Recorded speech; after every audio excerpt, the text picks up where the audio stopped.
Before I open the hearing for the Barnstable Conservation Commission, I would like to ask Angela to do a roll call for the quorum purpose. Thank you, Tom. Abadili. Present. Foster. Present. Hearn. Present. Koshulik. Present. Lee. Present. Sampu. Present. Tangney present. Administrator Ed Hoops. Present. Staff member Kim Kavanaugh. Present. We have a quorum, Mr. Chair. Thank you. Acting under the provisions of Mass General Law, Chapter 131, Section 40, and Chapter 237 of the Code of Town of Barnstable, the Barnstable Conservation Commission will hold a public hearing on Tuesday, June 24th, 2025 at 6:30 p.m. for the applications of J. Nicholas and Susan C. Venable, Frederick Jones, Harold C. Cosels Jr., Cheryl Hawkins, Stanley Devatoria, Oglash Shermanyuk, Christopher Pike. This hearing is being recorded and broadcast on the Town of Barnstable's Government's Access Channel. The plans and application are on file and may be reviewed by scheduling appointments by sending email requests to @hoops@230 South Street, Hyannis. In accordance with the Mass General Law, Chapter 38, Section 20, please let the chair know if anyone is recording this hearing. Hearing none. Tonight's hearing agenda is posted on the town's website. On the agenda, next to each application is the amount owed to the Town of Barnstable for the cost of advertisement. Please send your checks to the Conservation Division at 230 South Street before the hearing. Remote participations. The Conservation Commission's public hearing will be held by remote participation as a result of an act extending certain COVID-19 measures adopted during the state of emergency signed up by the governor on March 28, 2025, suspending certain provisions of open meeting law. Remote public access to this hearing shall be provided in the following manner. 1.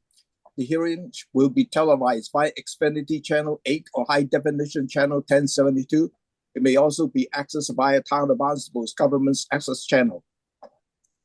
2. The real-time public comment can be addressed to the Conservation Commission utilizing the Zoom link 817-2750-3430 or use the toll-free phone number 888-475-4499 as shown on the agenda.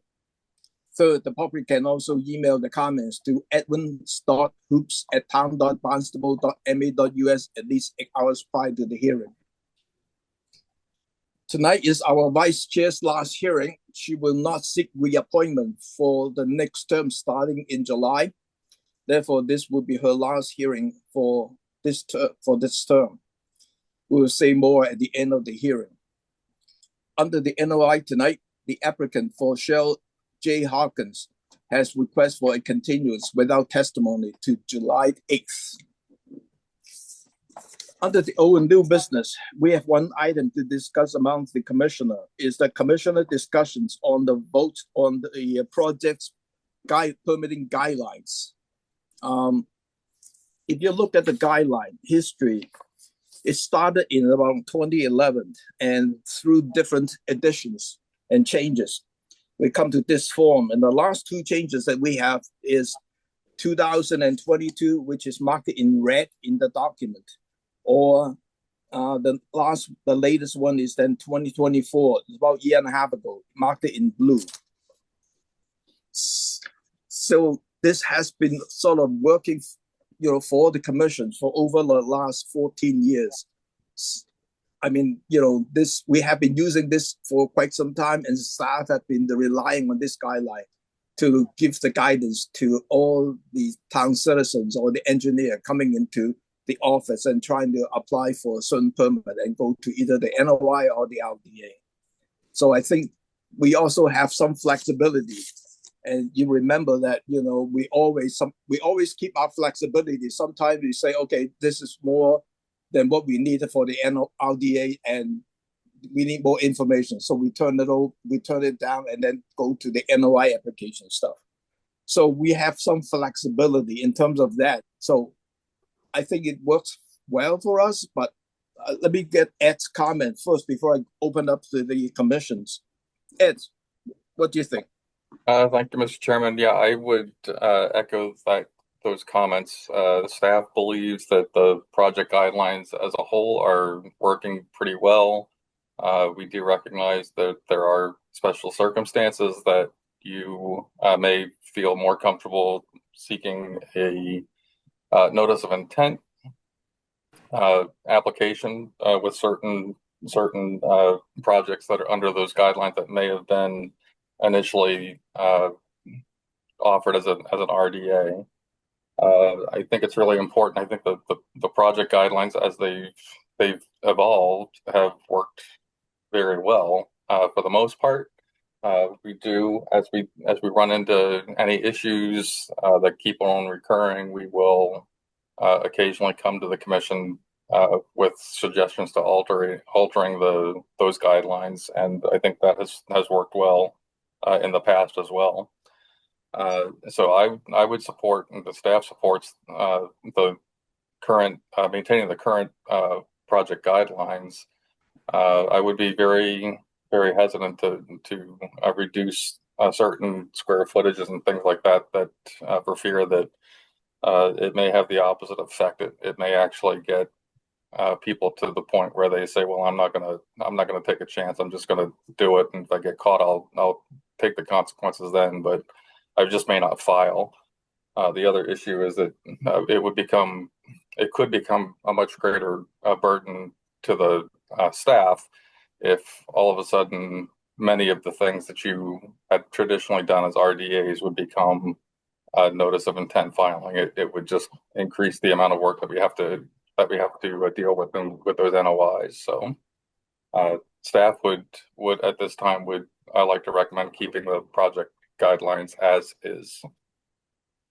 The other things too, under the latest review in terms of the RDA, I think we can add a few simple conditions to the RDA.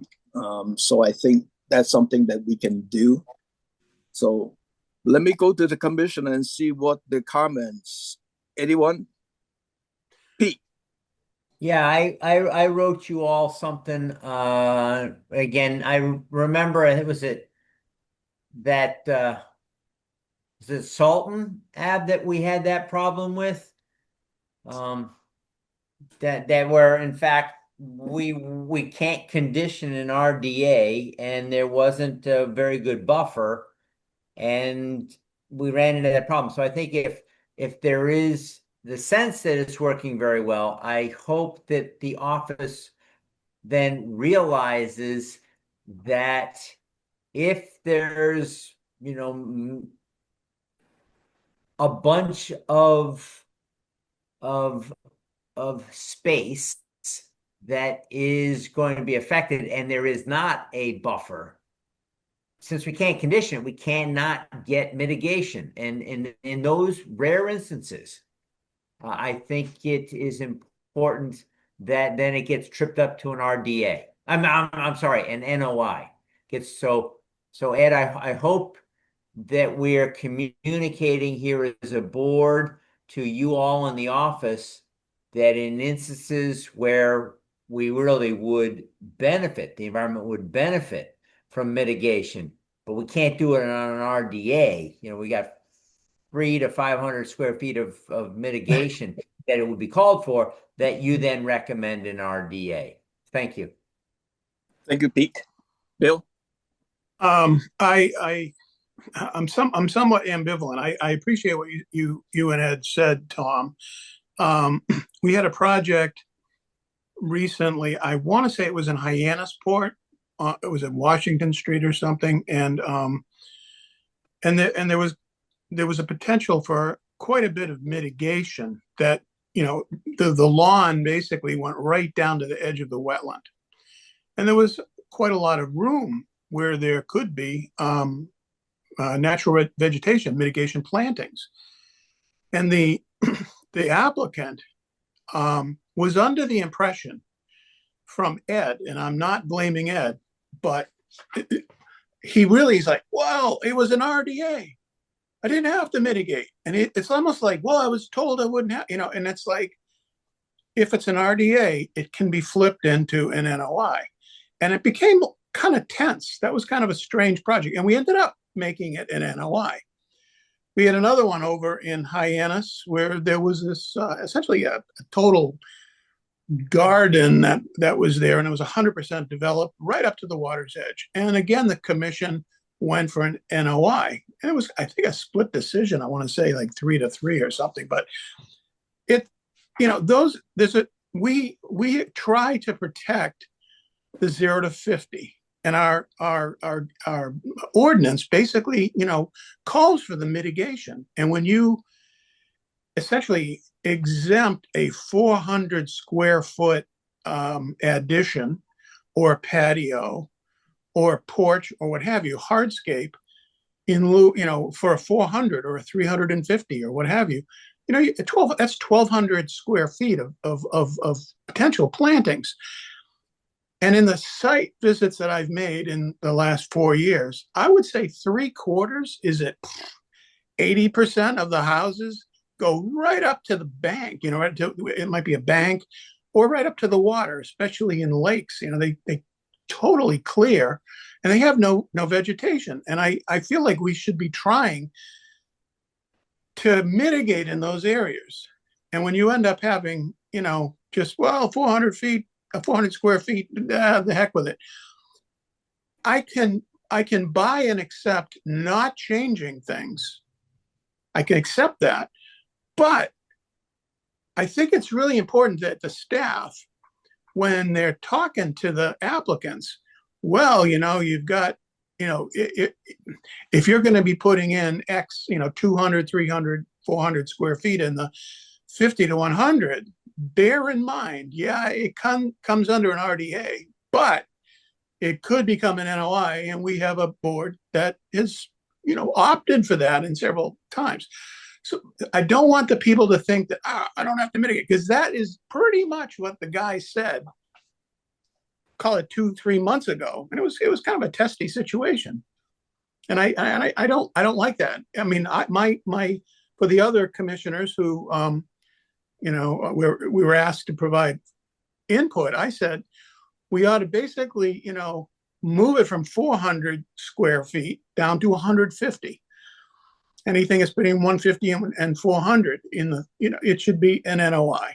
And, and I think that would make sense. But again, it's like you don't want to, change. And I could accept not changing, but I want the people to know that if they can mitigate and it looks like there could be a ripe case for it, we should make the applicant know that's coming down the pipe potentially if they opt for the RDA. Otherwise, their RDA then becomes like they're delaying their project by us voting it down.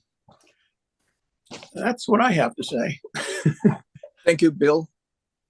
One thing I just want to mention, though, this is only my comment. I don't take the applicant schedule as our schedule, So if there is any deadline that coming up from their construction side without, going through the Concom stuff, I don't regard that as a schedule that we have to follow. That's only my opinion. So that's kind of where the guy almost like, you remember that project? I think you all do. It's like, what? Louise? Well, how many times does the process occur at the desk in terms of advising the applicant whether or not it's an RDA? I have no idea, but I bet it's many, many, many times. Maybe Ed could tell us.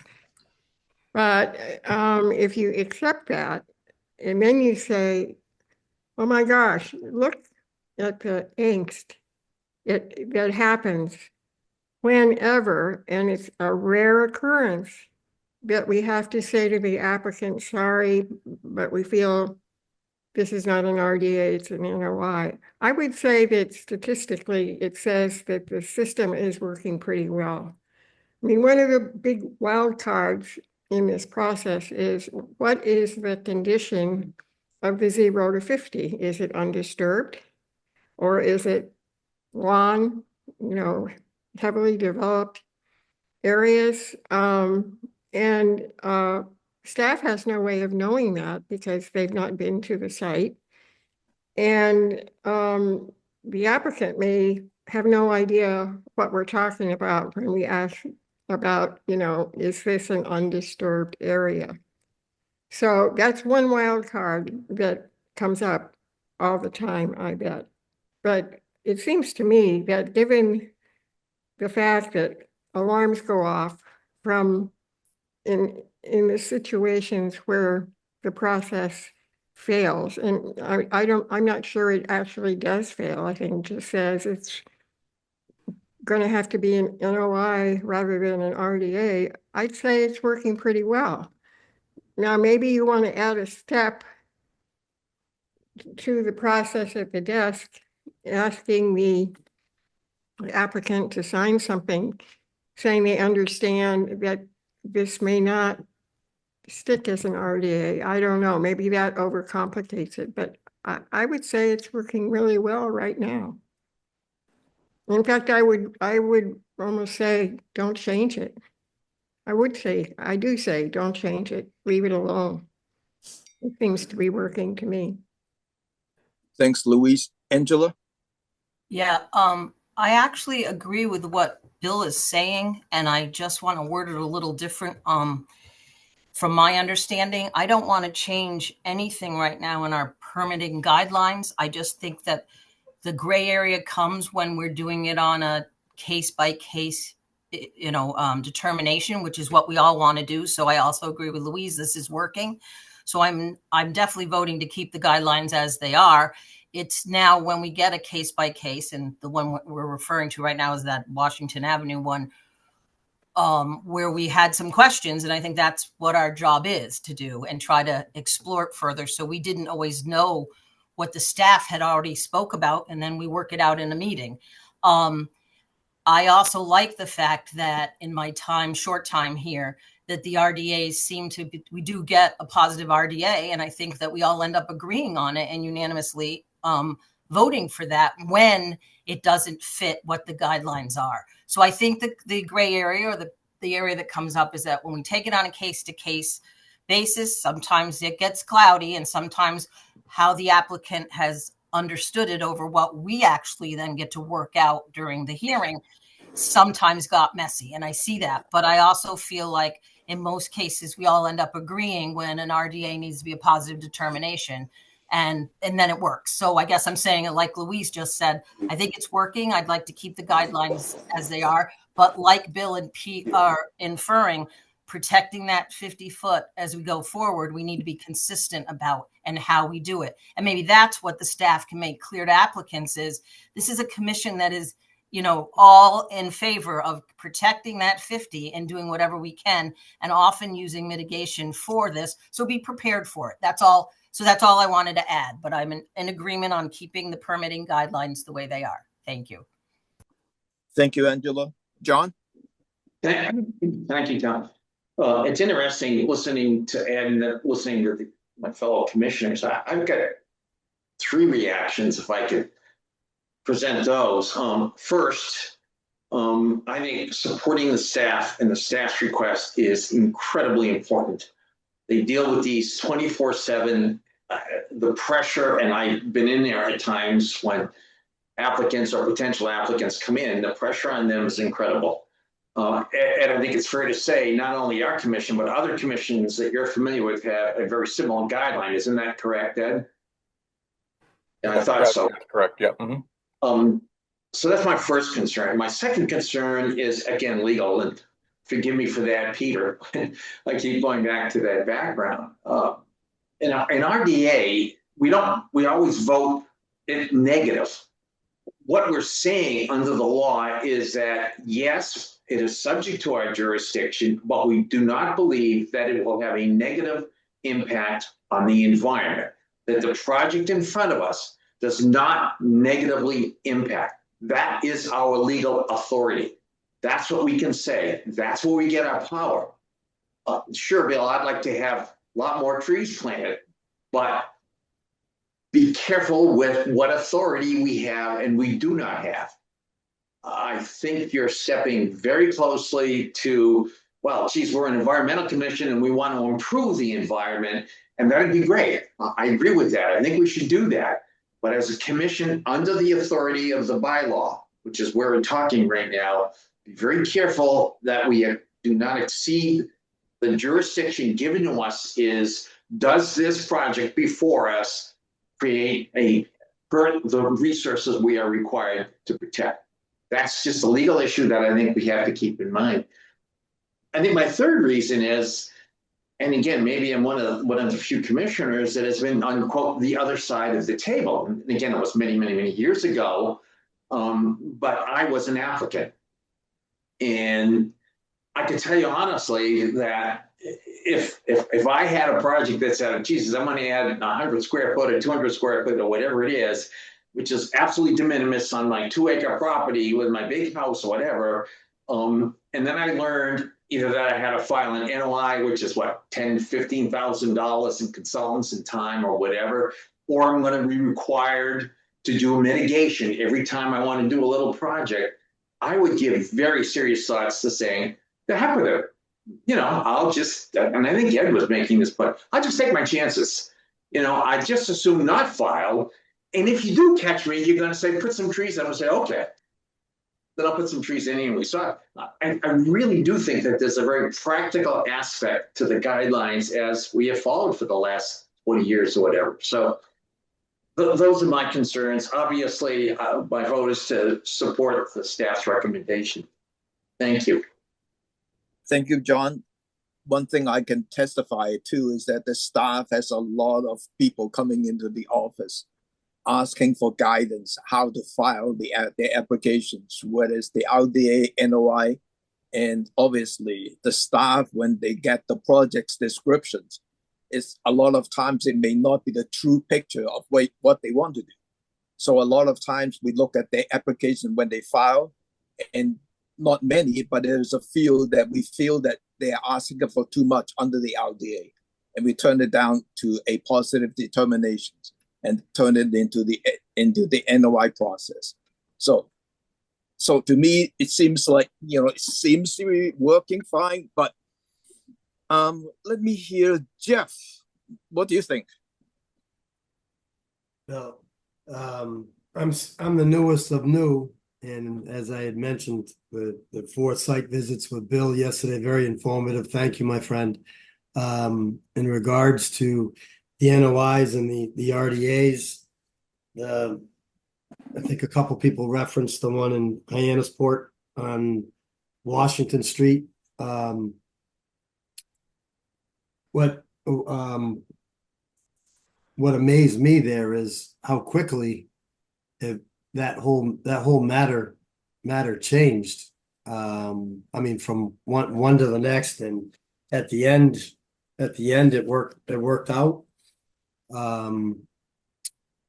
With considerable additional mitigation, you know, from RDA to NOI. So I know Ed wasn't a fan of how that went down, but I think I'm, as I said, being new, I'm still learning the processes and so on. But that was the easiest one to see the differences of you know, the two, the RDA and the NOI.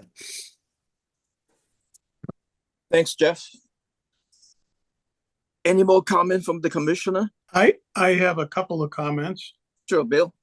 One is that in response to John, when people are putting in an additional 300 or 400 square feet in the 50 to 100, there is some effect on the runoff. There is some effect on wildlife habitat.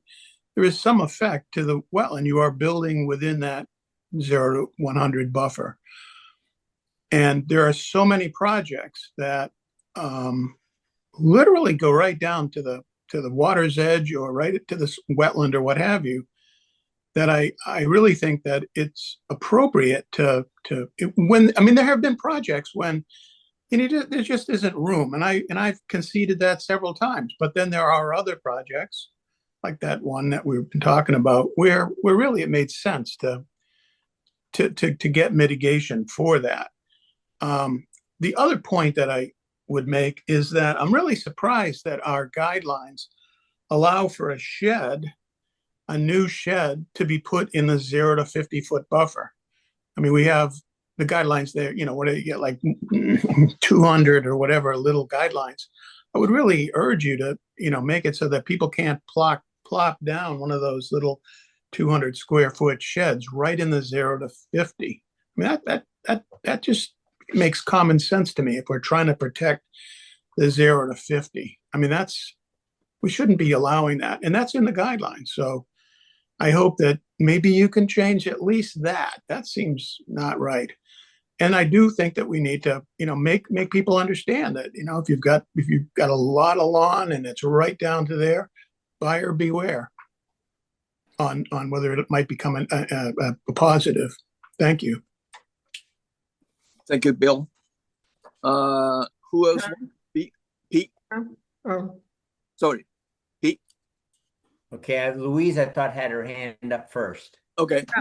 I just wanted to respond to Bill. The issue about the shed is really, I don't think that really is a guideline issue. I think that's really what our policy has been. And if we want to change that, we ought to look at the policy and then translate it to the guidelines if we think we should change the policy. So I don't think that's a guideline kind of thing. That's all. Do we have written policy? I mean, I don't. What I don't think the guidelines define they reflect what our ordinances are, but they do not define them. But it says an RDA. Go for an RDA if you're going to be in the 0 to 50. No. I mean, I think we can't see it. It's like, how can we do that? If that's an issue, then we ought to discuss it and consider it as what is our policy, and then treat the guidelines appropriately. That's all. I don't think it's a guideline issue. That's my point. Thanks, Lou. Pete. Okay, so yeah, I would like to agree with Bill and his putting out very clearly, both with respect to if we have a 0 to 50 that is buffered, a de minimis effect of something in the 50 to 100, yeah, definitely no effect. But if you don't have a buffer, even a small 200 to 400 square foot is going to increase the effect on the resources that we're supposed to be protecting. So I agree with Bill. Thank you. Pete, if I could just, we're talking about the guidelines saying there's an RDA for a shed. Yeah. In the 0 to 50. Yeah. 50 to 100. It's like, why are we doing that? Yeah. I agree with that as well. It's essentially, we should not be having a carte blanche. You can put things in the 0 to 50. We're trying to lessen. I mean, our estuaries are not doing well. They're getting worse and worse and worse. So we should try to be taking some measures that are bettering our coastal waters and our lakes. Whether, we got toxic algal bloom problems, we've got serious eutrophication problems. We should have as a goal, again, legal or science, John, trying to make our town resources better. And I would agree wholeheartedly, Pete, as a citizen, as somebody who cares about the Cape, somebody who lives on the water and sees sea lettuce coming out my ears, I would absolutely agree with you. But do we have, as a commission under the town ordinance, the authority to do that? That's the only question I'm posing, Pete.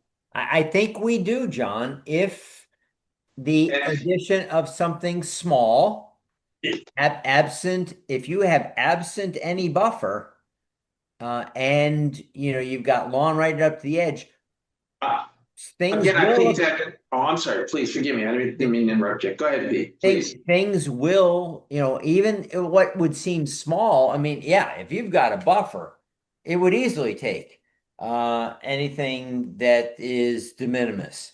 But if you don't have a buffer, then every little bit adds. It really does. It really does.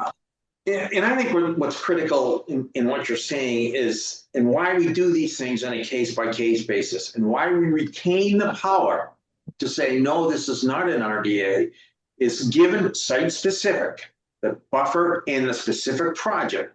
Does that project create a negative potential or a negative impact on the wetland resources? Absolutely. And Absolutely. so on a case-by-case basis, we have to examine that question. Yes. Really examine it and say, holy mackerel, given the buffer, given the nature of this project, he's putting in a swimming pool or he's putting whatever the project is. We then retain the authority and have, in fact, as Louise said, exercise the authority to move it to an NOI. Yes. And I think we should continue that, is all I'm saying.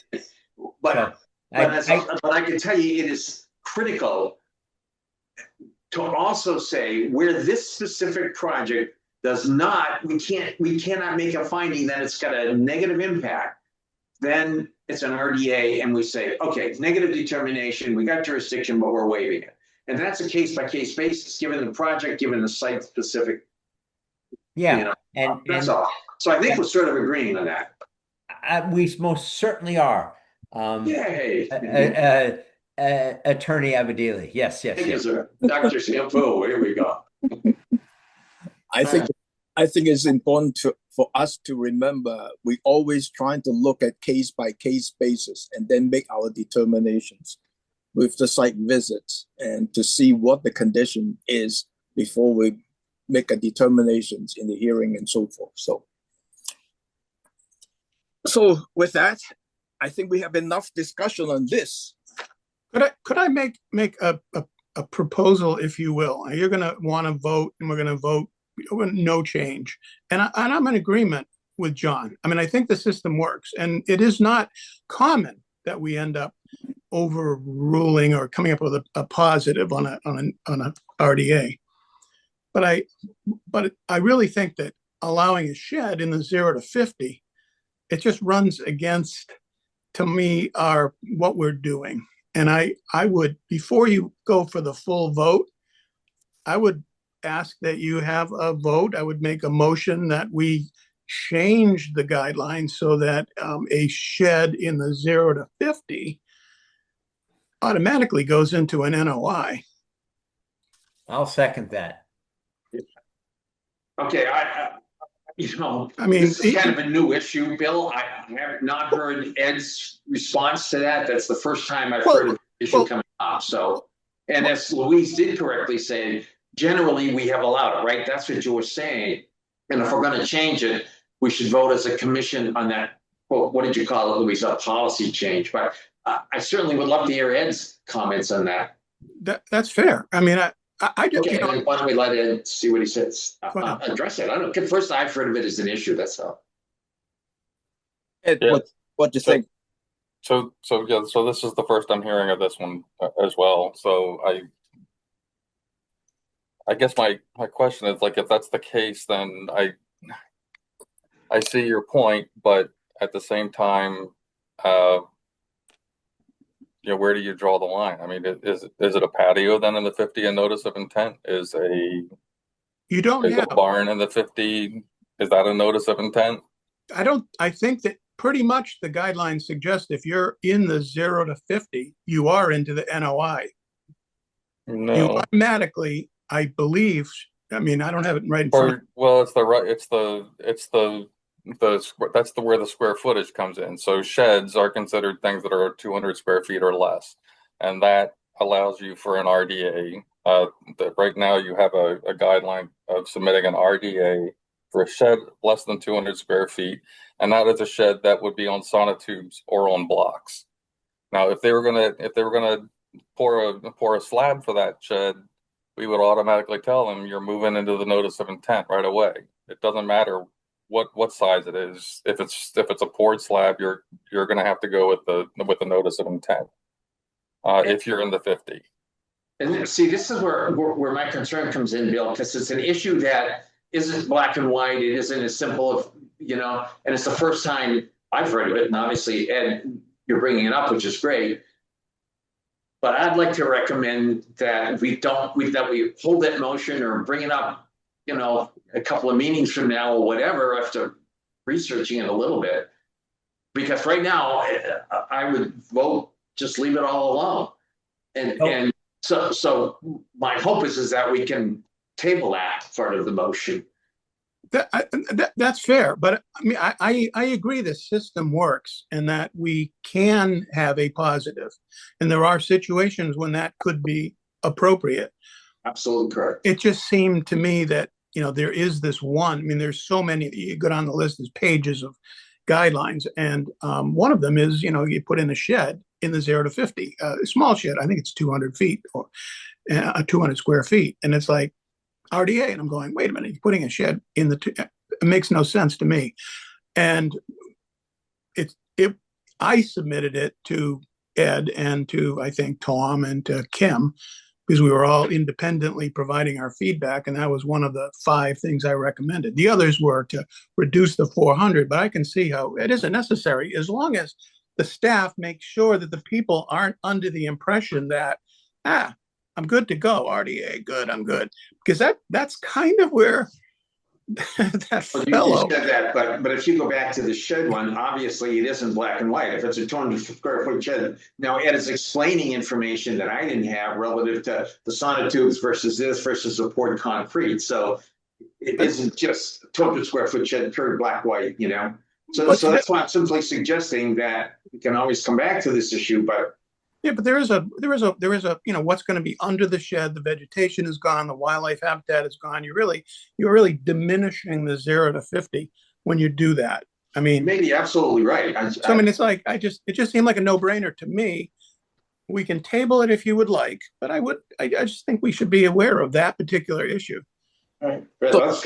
So under the guideline, the shed wise, yes, there is a distinction between the sonotube or on the block versus the concrete slab.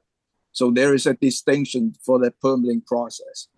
And I think, for the sake of this meeting, we should table that sonotube shed issues in a month or so that we can come back.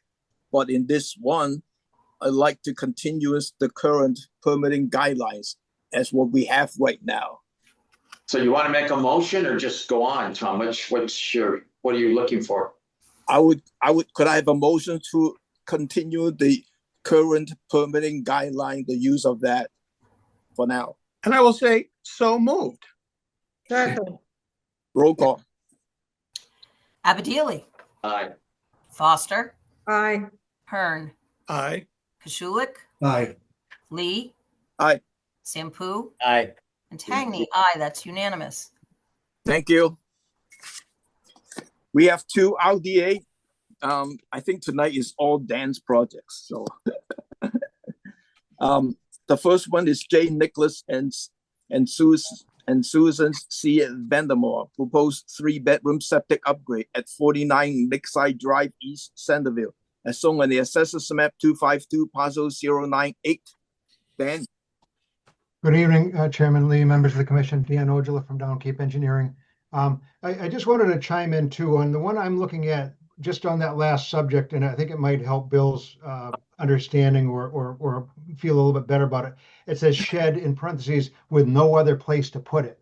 That's the only time you get to put it in the 0 to 50. You can't go into a virgin 50-foot buffer and put in a shed. This is something where you've got a lawn and it's very tight and there's just no place to put your lawnmower. In only that case could you get it for an RDA. It's not on a virgin 50-foot buffer. And I think that having that language in parentheses with no other place to put it is important. So anyway, we did that. I can remember a place when we did that and I was okay with that. Yeah. Case by case, yeah. Yep. I appreciate your guys' jobs. I wouldn't want to be in your shoes, and it's a complicated thing. But that I think is good guidance to keep people from thinking, oh, I'll just put it in the 0 to 50 with the RDA. All right, so this one is for Dr. Vandermoor. It's a straightforward project. It's a septic upgrade under maximum feasible compliance. You do the best you can with what you have. Here, we're able to get a full 71 feet from the wetland with the with And do the you mind to share the leaching drawing? field. Oh, absolutely. Yeah. Let me see, 25, 150.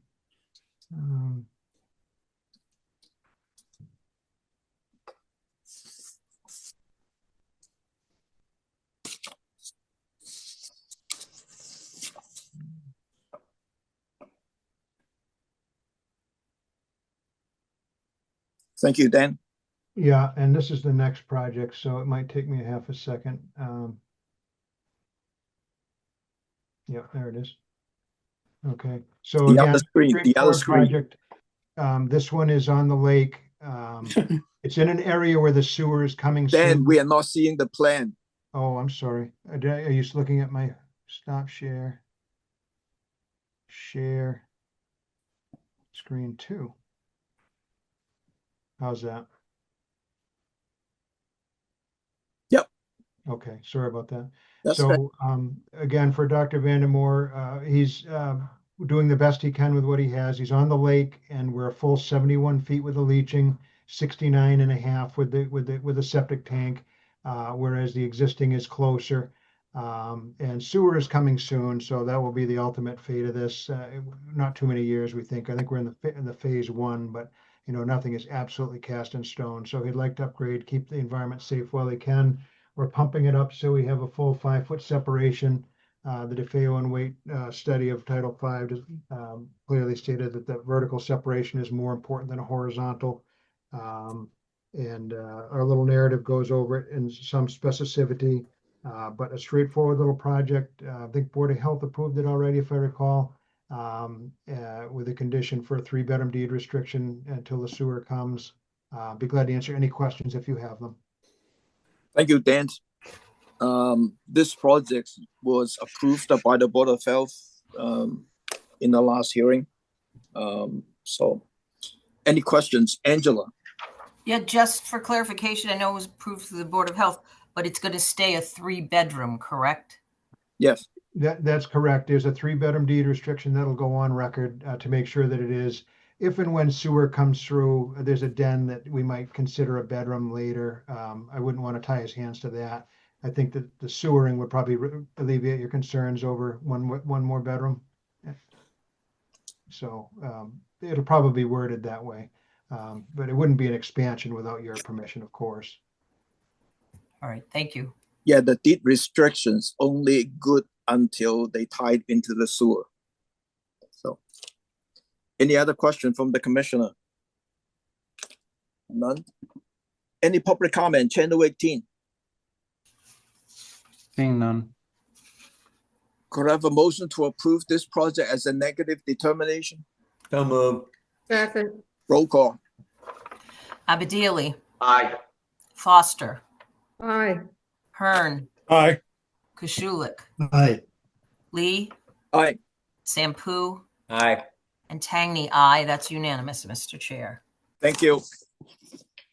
The second RDA is the Frederick Jones proposed septic system upgrade at 4312 Main Street, Route 6A, Barnstable, as shown as the Assessors Map 351, Parcel 031. Dan? Good evening again, Chairman Lee. For the record, Dan Ojala, surveyor and civil engineer with Down Cape Engineering in Yarmouthport. Here we're helping out Frederick Jones with upgrading his property. He's a longtime resident selling the property, and it didn't pass the Title V inspection, so he's got to upgrade. He had some buyers that were very interested and rushed to get some things ready for them, and then found about its septic, so we rushed to get that in. When we got there, there was a silt fence in this area here. It kind of got by us, but they had removed a swimming pool that was in the 0 to 50. And so we're hoping for a gold star for that. But no, the unfortunate thing was that they didn't file. Ed picked this up on his staff review, and it didn't show up on Mass Mapper, but it was on the GIS. And so somehow it didn't get through. My guys didn't tell me about it. I would have mentioned it. But the dual compartment tank pumping to a leaching field. The leaching is a full 80 feet away from the wetland. It's raised up.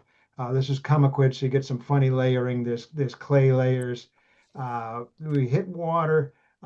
Generally on perched water, you don't do an adjustment, but in an abundance of caution, we used a full 3.5-foot adjustment. So this will be a nice high dry leaching field and protect the adjacent wetland. In talking with Ed, he'll probably mention it in his staff report, but probably where those coir logs are, where the old pool and the disturbance was, if we do an enforcement order and make them do 5 feet of plantings and have the driveway back of that, then that might be a reasonable solution.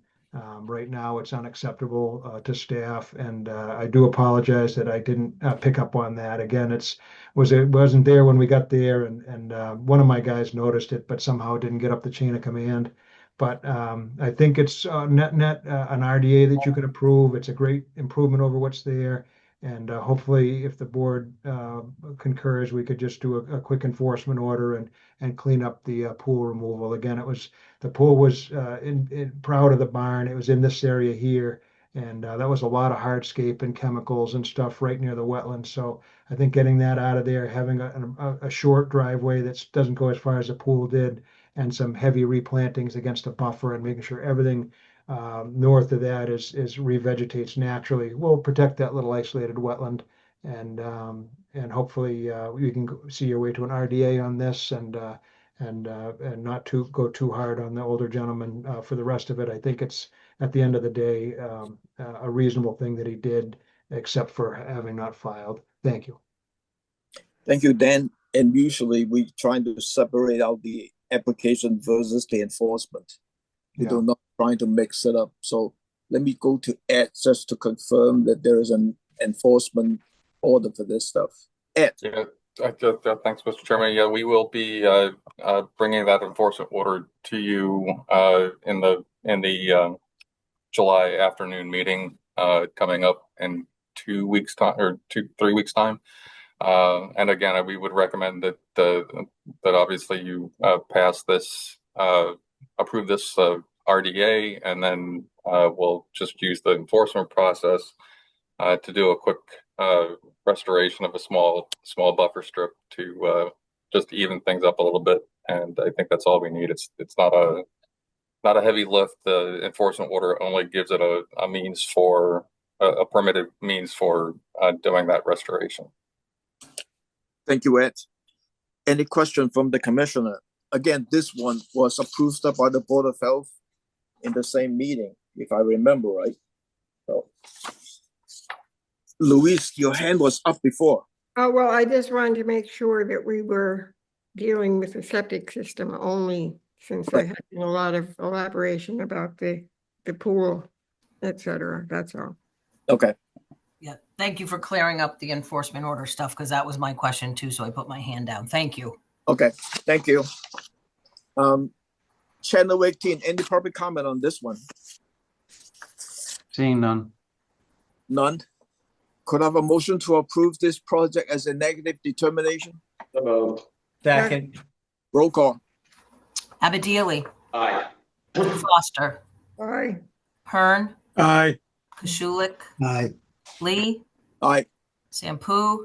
Aye. And Tangney, aye. That's unanimous, Mr. Chair. Thank you. Good luck, Dan. Thank you. We have 5 NOI. The first one is Harold C. Cosels Jr. to lift the existing single-family dwelling onto a new foundation, additions, pool and pool house with living space, and bank restorations with mitigation planting at 265 Seaview Avenue, Austerville, as shown on the Assessors Map 138, Parcel 020. Chuck? Good evening, Chuck Rowland, Cape and Islands Engineering. I'm representing the Coxalls at 265 Seaview Avenue. I'm going to share my screen.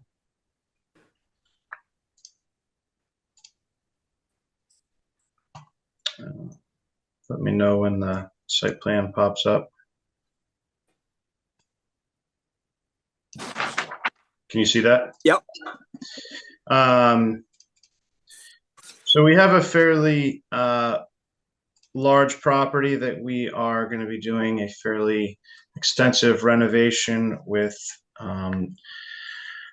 lifting up the house, as you said, putting it on a new foundation, we'll be removing portions of the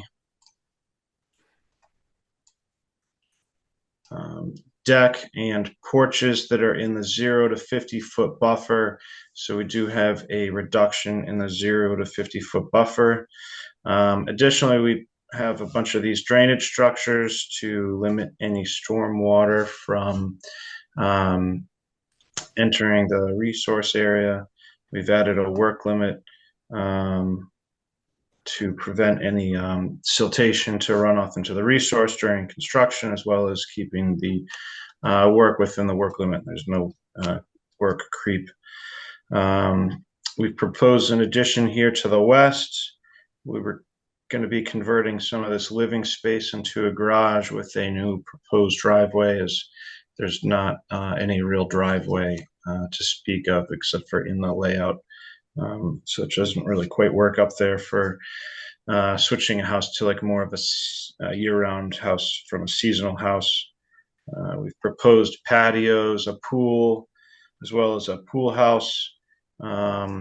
This project was before the Board of Health last week, and we did receive a conditional approval with some minor changes to the plan, which you have on this plan, including showing a reserve area up here. So with the state's new requirements, considering the pool house and ADU, we are required to put in a second tank. And so we believe that that will add to the benefit to the septic system. We've proposed mitigation down below here. Oh, I forgot to mention, I do have Matthew Lautenberger from Wilkinson Ecological Design with me today, so he can kind of go into the mitigation areas. So we have proposed mitigation that is not only removing some of the invasives. We have an area which I called Area 1 here to the west, Area 2, which is the bank, which is heavily infested with invasives, as well as Area 3 that is the area here that is going to be converting lawn to native planting. So we have a total mitigation area of 6,620 square feet of native plantings that we're going to be proposing. So we really believe that this is a net benefit to the resource with all that mitigation planting, as well as the reduction in the 0 to 50-foot buffer. Is Matt, was he pulled forward? Is he available? Hi there, Chuck. Hey, if you want, I can show your planting plan, or you can share your screen if you'd like. That's perfect. Yeah, so just to reiterate what Chuck was saying, our mitigation plan here involves both the removal of invasive species and the conversion of the existing lawn into native plantings in order to provide a pretty robust buffer along the top of the bank there. As far as square footage goes, we're talking 4,120 square foot of invasive plant removal and 2,500 square feet of lawn removal. And that, as Chuck says, brings us to a total of 6,620 square feet of mitigation. Both the bank and the side yard area that are being targeted for invasive species removal are heavily invaded, with almost no native species remaining except for 2 fairly large cedar trees. Everything else on that bank is Asiatic bittersweet, shrub and vine honeysuckle, multiflora rose, porcelain berry, just a total grab bag of your upland invasives.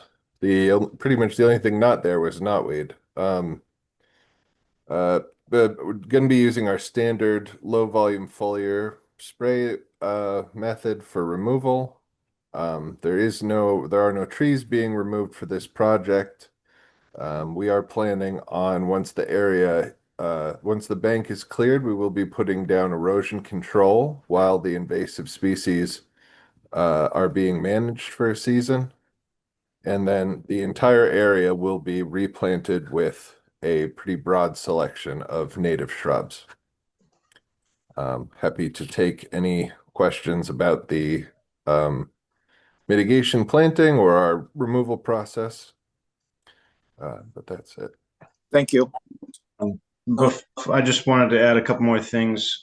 So as part of your demarcation, I've shown the post 12 inches exposed to be shown along the mitigation area as well. So yeah, I think that kind of covers it. So the plan that you are seeing right now is a revised plan dated June 23rd. The reason that we're asking for a revised plan is to add some dimensions and breakdown of the mitigation calculations that Chuck has done on this drawing. And I've shown the mitigation calculations, and then I'm happy to go through just these dimensions real quick. I just showed some general dimensions on the pool house, which is that dimension and that dimension. And then I've shown similar type dimensions for the pool. And then for the addition, I showed your conventional dimension lines for the proposed addition. So obviously, if you guys have other dimensions you would like, happy to add those. Thank you. This project for the septic system wise, that was approved by the Board of Health, like Chuck was mentioning. Bill? Yeah, there's a lot of new hardscape that is associated with this project. You've got that significant proposed addition comes off the side of the house, a proposed pool, a pool house, and it's a major expansion, and there is mitigation, but I guess I have a concern with getting full credit for invasive species management. The reason that we have mitigation plantings is in order to try to reduce runoff, have nutrient uptake, sediment filtering. There's some wildlife, in value, bacteria, what have you. And that's a very densely vegetated invasive species on a relatively steep sloping part of the lawn. It goes right down towards the beach, and there's only about 2,500 square feet of new plantings, and I don't feel comfortable with having a straight, we're going to fix the invasive species and we get full credit for that. And part of my rationale for that is that when you put in hardscape like these additions, pools, pool house, and whatnot, that's grandfathered. That's grandfathered forever. We can't take that out. It's going to be at takings. And yet there's no assurance that, in 60 years that area that is now a mitigation area isn't going to simply revert back to invasive species. And that's not to comment on the owners, because, properties change hands and you have no idea where it goes. And I guess I'm uncomfortable just allowing invasive species as getting credit for all of that new hardscape. And so I would suggest, and we've had precedent where there have been kind of messed up mitigation areas where people have only gotten, half credit for that kind of thing. And I would urge that. Having visited the site, I noticed that planting, especially on the, if you're looking at the plan on the right side, it's only like, it looked like it was like 5 feet up from the vegetation. I'm looking at the plan and it looks like, well, maybe it's 7 feet wide, but boy, it really doesn't look like a particularly expansive mitigation planting. And I would suggest that, there could be additional planting and that you not get credit for just invasive species planting. That's my comment. Thank you. Thank you, Bill. Are you looking at the right-hand side that in front of the screen? Yeah, right? right there, right in the center of the picture, that right side of the where the stairs go down. But you could also there's room for an expansion of plantings on the left side as well. I mean, if you got a half credit on that, it would you'd need another 2,060 square feet of plantings. I'm not coming up with a particular number, but I know that I think there's room for more mitigation plantings, and I don't feel comfortable with this whole invasive species getting full credit. Thank you, Bill. Luis? I was actually more focused on what's happening on the inside of the 50-foot buffer. It's great. Some of the decking and porch is being removed, but then there is a proposed porch. Is that where a proposed porch is, or where a porch is now, or a deck is now? Yes, it's all presently an enclosed porch, and so we feel like we've reduced the size as well as shifted any of the landings back, so that way it was further away. I mean, granted, it's only a few feet, but we did. We have a reduction. There is from the mitigation calculation, there is a reduction of 331 square feet from the porch and the deck. Yep. Area. And the entire porch is within the footprint of the existing porch. So I haven't seen the plan with the calculations. I don't think we had it when our mail was delivered. So how much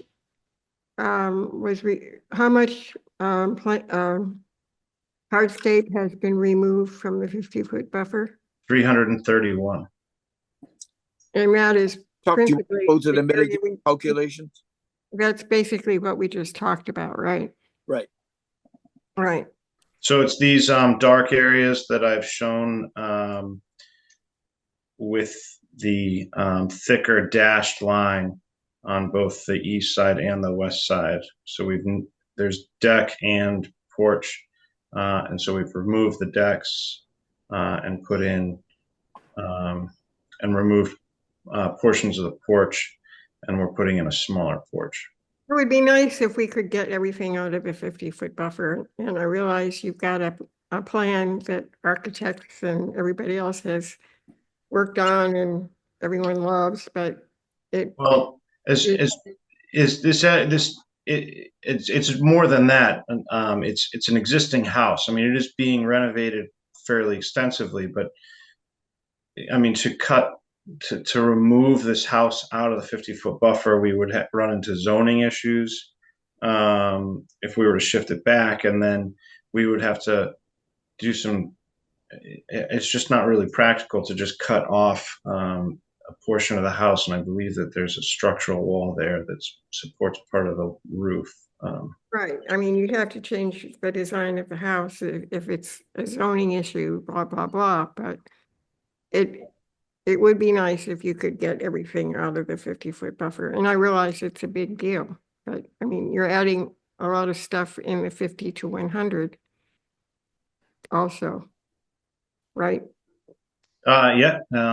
We believe that we've kind of met that criteria as part of the fairly extensive mitigation. But if you'd like to change around some of the planting, we can talk about that. Or thank you, Angela. Yeah, I guess there's a lot going on this property. I feel overall that they are keeping as much out of the 0 to 50 as they can in this new plan. So I'm happy with that. I guess I was a little confused on is it double dipping mitigation and restoration there with that plan, but it sounds okay. I also was a little confused, and I did walk this, why we call it a spa and a deck there. That's already there, and I know it's not part of what you're changing, but why is it a spa on there? It's more like a rinse station, correct? Are you referring to this area right here? I'm talking about what's right in the 0 to 50 on the deck, and it says spa. Like Oh, in yeah. the future, is somebody going to put that little blue box there? They're going to put like a hot tub right there on that deck because it's called a spa. I just don't understand why it was called that in the plan. If there's not it's a jacuzzi. And if it's not there, it's because it was removed since we did the existing conditions plan. I just don't put jacuzzi because I'm dyslexic and I can't spell jacuzzi, and it's also Okay, well, there's my answer. Okay, it's that's a big fine. it's a Okay, big word to try to fit on a small plan.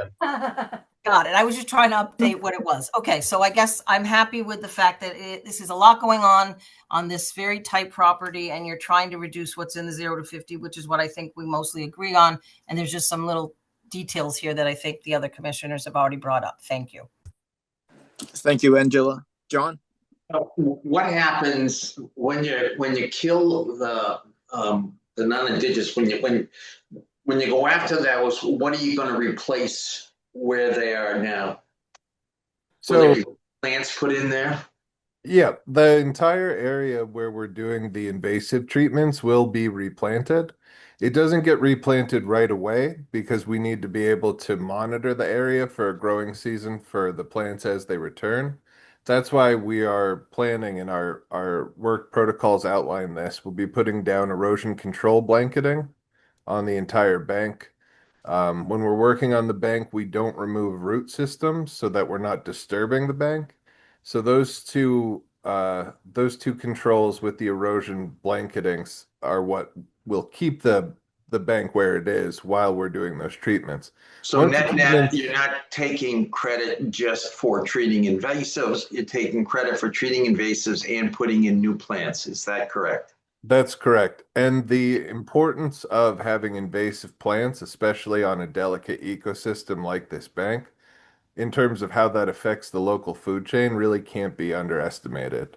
Because the plants that are there right now, I mean, you could argue possibly that they're doing something for slowing runoff down, but their root systems are much smaller than the native species. They aren't providing food for the native insect life that form the basis of the food chain here. So I feel just to throw that in, that these native plants are providing a huge benefit compared to what's currently there. Yeah, and I know the root systems of these various plants is a critical element in terms of infiltration capabilities.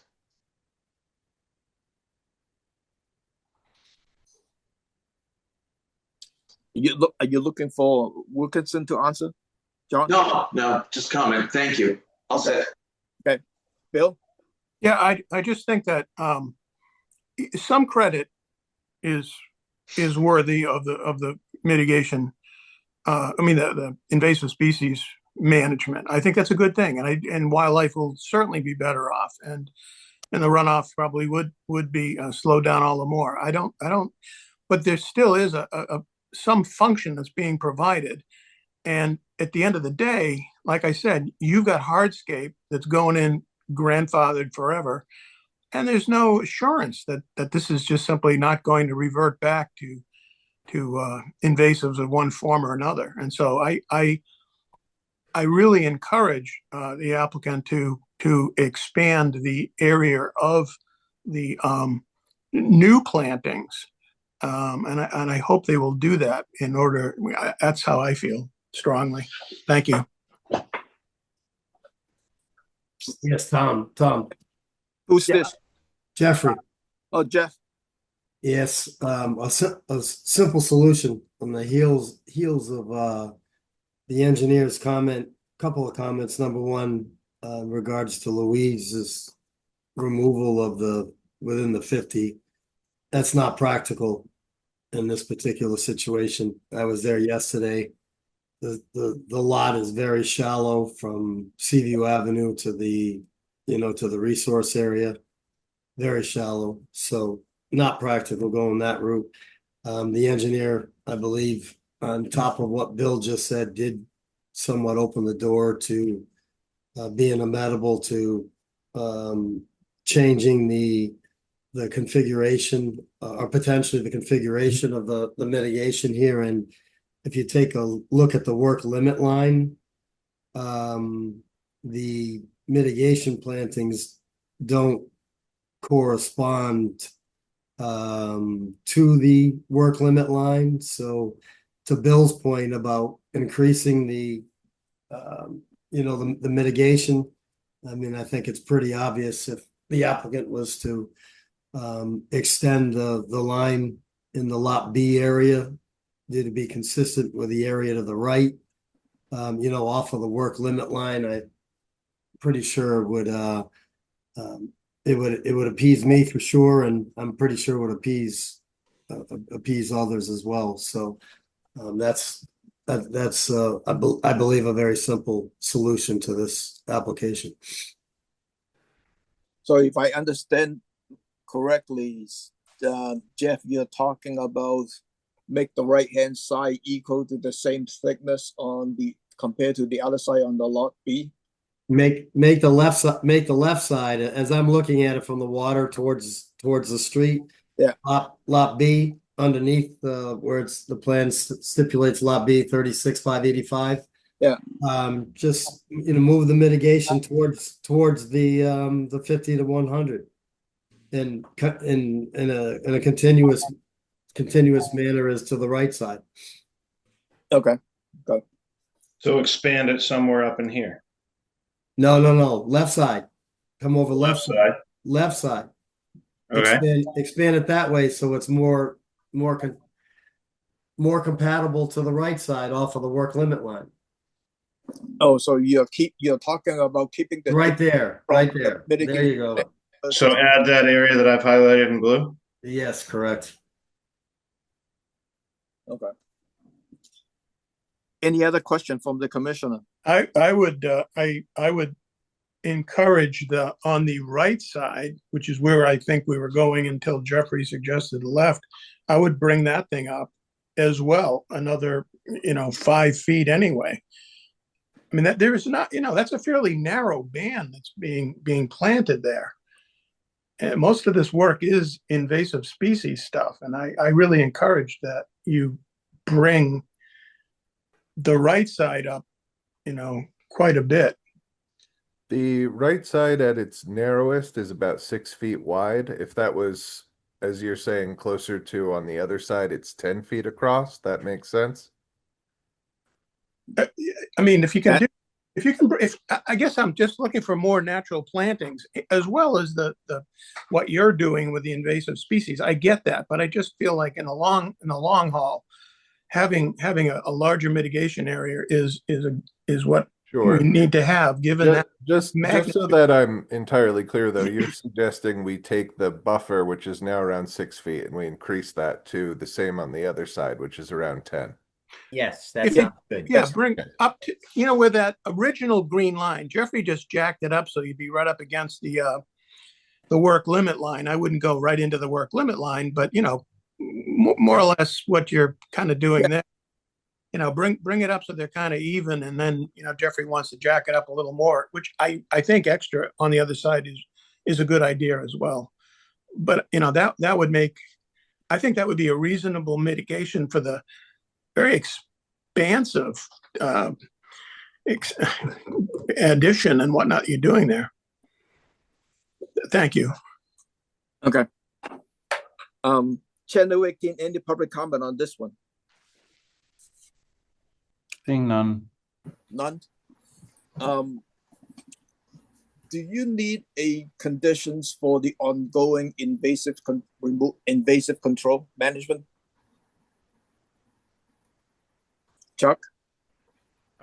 Do I need it? I think that's more of a question for Matt, but I know that a typical condition is usually in the order. It's not typical. Usually, if you want it, we have to kind of spell it out under the conditions. Yeah, we would request that after the COC is obtained, that we would be able to continue to do invasive treatment on the area. I got you. Just in order to sort of preemptively catch anything that would return. Okay. Let me try this and see how it goes. Could I have a motions to approve this project subject to receipt of a revised plan showing additional mitigation on the right-hand side with an annual report for 3 years and there is a conditions and ongoing conditions for the invasive management. Can you also add, as Jeffrey was suggesting, another 2 or 3 feet out on the left side as well? Is that really necessary to approve this policy? In terms of the mitigation, there's only 2,500 square feet that are new, and you've got a need for mitigation that's over 6,000 square feet. And so really the majority of it is in this invasive species. And so I feel like I think it's important. I mean, I don't know. We haven't heard from Angela. We haven't heard from Pete. So I think, Bill, again, if we get that right side where the blue rectangle is level, aesthetically, it will match nice. I'm not going to worry quite as much on the left side, but Bill, your comment as to making sure that removal of all this Asiatic bittersweet and everything else, you're going to need a very vigorous replacement of native plants in there. You can't just let it go bare or just having your soil erosion mat on it. There's going to need significant amount of vegetation coming in and making sure that it survives. But I'm okay with just sort of having that blue band that is showing there right now with really rigorous planting of natives in the defaunated areas that are going to be treated. And Pete, that was the basis for my question with it too, because I think you're absolutely right in that comment. Sold. Yeah. So I would agree with Pete on that. I'm good with the right-hand side, so. Is Yeah, there I going like- to be Go ahead. demarcation at the edges of the mitigation? Well, there's a demarcation right now, so when they increasing it, that demarcation line will move up. Okay. It's pretty much that blue rectangle, right, Tom? Yeah. Yeah, okay. That's Which would be even with the left side. I don't think Right. it is literally right there, but I mean, you could. So I make the motions. Anyone second? second. Roll call. Abadili, Aye. Foster, Aye. Hearn, Aye. Kashulik, Aye. Lee, Aye. Sampu, Aye. and Tangney, aye. That's unanimous. Good luck, Chuck. Really appreciate your time. Thank you very much. I'll get that revised plan to you when I get a chance.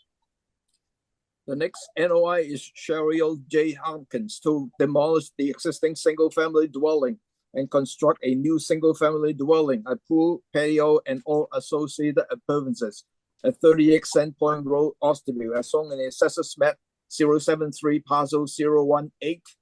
The applicant has requested for a continuance without testimony to July the 8th. Could I have a motion to do continuous these applications without testimony to July the 8th? So moved. Second, Roll call. Abadili, Aye. Foster, Aye. Hearn, Aye. Kashulik, Aye. Lee, Aye. Sampu, Aye. and Tangney. That's unanimous. Thank you. The next NOI is Stanley the Victoria proposed a seasonal pier dock at 55 and 61 Beechwood Road, Sandyville, as shown on the Assessors Map 252 Parcel 182 and 008. Dan? Good evening, Chairman Lee, members of the commission. For the record, Dan Ojala. I'm a civil engineer and land surveyor with Down Cape Engineering in Yarmouthport and helping Stanley de Victoria out with a freshwater pier. This is on Woodpocket Lake, the largest pond in Barnstable, one of the bigger on the Cape. And I'll share my plan here so you can look at that. Screen 2, I'll get the screen right this time. Okay, there it comes. So this is the site. You may remember we had an undisturbed 50-foot buffer with a slight deviation that we compensated for. This is fairly new construction. There's a 4-foot path that's generally allowed down, and then it's a portable or a temporary aluminum ramp. You occasionally get severe icing on Wequacket Lake, and the wind shifts can pile up ice on the shore and crumble the dock. So that generally it's looked on. They do a seasonal pier. They'll generally use an Alumidock or equal. They're nice rigid panels with that bolt together, and they have very small feet that go in the bottom with only a light impact. Sometimes you don't even need it. It's a pretty rocky shoreline there, but to the extent that they'll need it, they'll put small feet on. We took a look at the water depth. You can see we've got the soundings. These are NAVD 88, which is roughly mean sea level.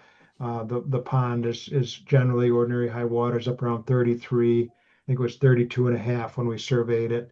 And it can go down about 31 and a half on a dry year. And even then, it looks like we've got about 3.5 feet of water at the end of the pier. He's got a small speedboat with the prop up or raised a bit. We've got enough water. If you want an extra, so we would have the full foot with it down, would probably add one more 8-foot section, but it's your call whether that's warranted. I wouldn't think it would be. It's you don't have currents to navigate. There's, it's not like a saltwater system where you've got, generally higher winds and tides and other things to maneuver. It's just a coast in with the engine up and dock up. So we think we meet all the regulations. There's a right of public passage required along. It's a great pond, so we'll need to do the Chapter 91 licensing on this one. Seasonally deployed with the note April 1, no earlier and no later than November 1st. And we did put the spec sheet on it. It's just like a e-boat that's going to go on this. So we'd be glad to answer any questions if you have them. Thank you, Dan. There's a boat spec, and the draft is with the trim up is 21 inches. And at the end of the dock is about 3.5 feet. So that's about 6 per 30. So it's about 42 inches. So you have some more than a foot beneath the draft there. The fishery and the wildlife has a comment letter that the division under the Wetland Protection Act, the division has determined that this project is currently proposed will not adversely affect the actual resource area habitat or of state protected rare life species. Under the Massachusetts Endangered Species Act, the division has determined this project as currently proposed will not result in a prohibited take of the state listed rare species. With that, any question from the commissioner?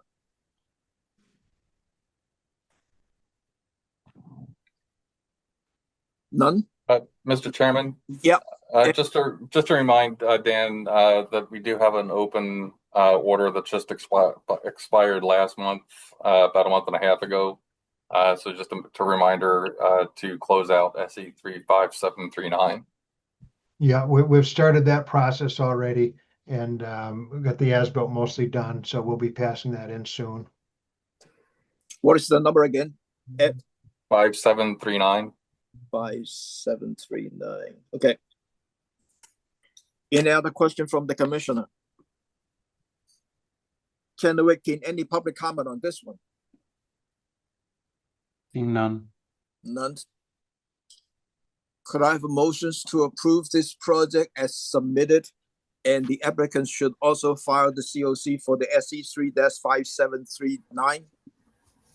So second. Roll call. Abadili. Aye. Foster. Aye. Hearn. Aye. Koshulik. Aye. Lee. Aye. Sampu. Aye. And Tangney, aye. That's unanimous, Mr. Chair. Thank you. The next NOI is Olga Shermanyuk. Proposed addition and expanded patio area to an existing single-family dwelling at 30 Lawrence Drive, Marston's Mill, as shown in the Assessors Map 101, Parcel 062. Dan? Good evening, Chairman Lee. For the record, Dan Ojala with Downkeep Engineering. This one is 30 Lauren Drive in Marston's Mills. And what Olga would like to do is mostly, well, the majority is outside of your jurisdiction, outside of the 100-foot buffer. There's a greenhouse and a fairly good sized addition. We're on Hamlin Pond. This one came in a few years ago for some modest changes. And Andrew Garrelay I think he was on his own at that point. He used to work with me, but had done a landscape plan. They had done the walkway down to the pond, and generally those are allowed. I think he counted some hardscape for that, and there was some mitigation plantings to be done. She's still in progress on those, so we made sure we didn't count, sorry to skip around there, those areas as part of the mitigation. So our calculations look like this. Broken out building, patio, and walks as you like, with some specificity. The total is 171 existing in the 0 to 50, and proposed is no change. So that's a 0 square foot. We are going up a few hundred square feet. Total increase is 1,000 in a few different areas there between the walls, patios, and building. So it's 1,000 square foot. In the 50 to 100, you multiply that by 3. Again, the stated intent is to fully revegetate that 50-foot buffer to really give the environment that protection that you like to give it. And so in this case here, we were able to provide a full 1286, not counting the other areas, which will be done. But you can see here they're dashed as or white color as previous mitigation areas. So those would not be counted in our 1286, but you're going to fully revegetate the 50-foot buffer between what was proposed before on Andrew's plan and ours. And in that manner, it would fully revegetate the 50-foot buffer. The stated intent of the bylaw is to do that. Once you do that, you generally don't have to do any more mitigation. Again, it's a pond. The house is well back. It's going to be a nice stable slope. It's again, I think fully meets your requirements, and will be sure as part of this SC number to finish up the previously unplanted mitigation plantings, which I do have the plan here somewhere, but as I'm clicking around, I don't see it pop up. But suffice to say, that will be fully revegetated, and then there's a note on the plan that we'll work with staff to choose a note number 7 marked with wooden posts to rocks per your town guidance document. A nice little few-page document that shows how to mark that 50-foot buffer so that there's no further incursions. And so that will be, lawn pulled up and revegetated, all native. The palette, I think, is pretty acceptable. I think it's a reasonable proposal. You're getting a fully revegetated 50-foot buffer, save for that one walkway down to the pond. And there was already some native buffer with full-size trees.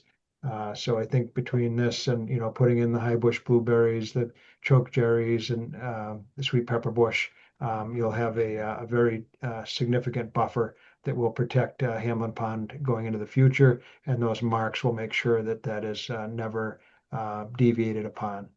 So I'd leave it at that. The narrative does go into some more detail, but I'd be glad to answer any questions. And that's 704 D3. It says, in no case shall the total area of mitigation plantings required be greater than that which is necessary to restore a 50-foot undisturbed buffer in its entirety. And so that's what we're doing here.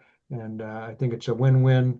We'll have our little path. And other than that, it's a nice native buffer. I'll be glad to answer any questions if you have them. Thank you, Dan. We have a comment letter from the Divisions of Fishery and Wildlife under the Wetland Protection Act. The division has determined that this project as currently proposed will not adversely affect the actual resource area habitat of state protected rare life species. Under the MESA, the division has determined that this project as currently proposed will not result in prohibited take of state listed rare species. Bill? Yeah, I think this seems like a reasonable, good project. As you say, a win-win. I'm glad that you are planning to, clearly delineate the mitigation area. I have only one question, and that is, you had a previous project. The stairs are now complete. They look good, but how come there's no mitigation plantings yet? How come they haven't? Why didn't they get that done already? That's a good question, and I do not know the answer to it. It's a rough country lawn right now, as you could see from that packet. But it isn't planted the way that Andrew had proposed it. So I would say that you'll certainly want to condition this and put a time frame on it to make sure that that gets done this time in a more timely manner. Yeah, it's even mowed right now. It's like, it's just really nothing has been done. There's a few little bushes over on the right, but Yeah. not much. Yeah, no, it's lacking for sure. So whatever you want to do on that conditions, we'll make sure it gets done this time or no compliance. Well, so is this gone through the certificate of compliance process? Yes. Ed, And Yeah. Yes, you're talking about for I'm looking I at the can't read it. mitigation that we're talking about that's not there. For the stairs. 5814. That's for SE 35814. You have a COC issued 2 years ago. Well, then isn't this It's a violation. well, the order? plantings probably died is probably Well, what happened. Right. And there is some plantings there on the very edge. You could tell. They've But been gardening. if it's been mowed, Not in the back. I didn't see it mowed in the back. No, Only I didn't either. garages. well, Well, we'll make sure that I pulled up this plan here, so you can make this as a condition to revegetate, the ones that are missing.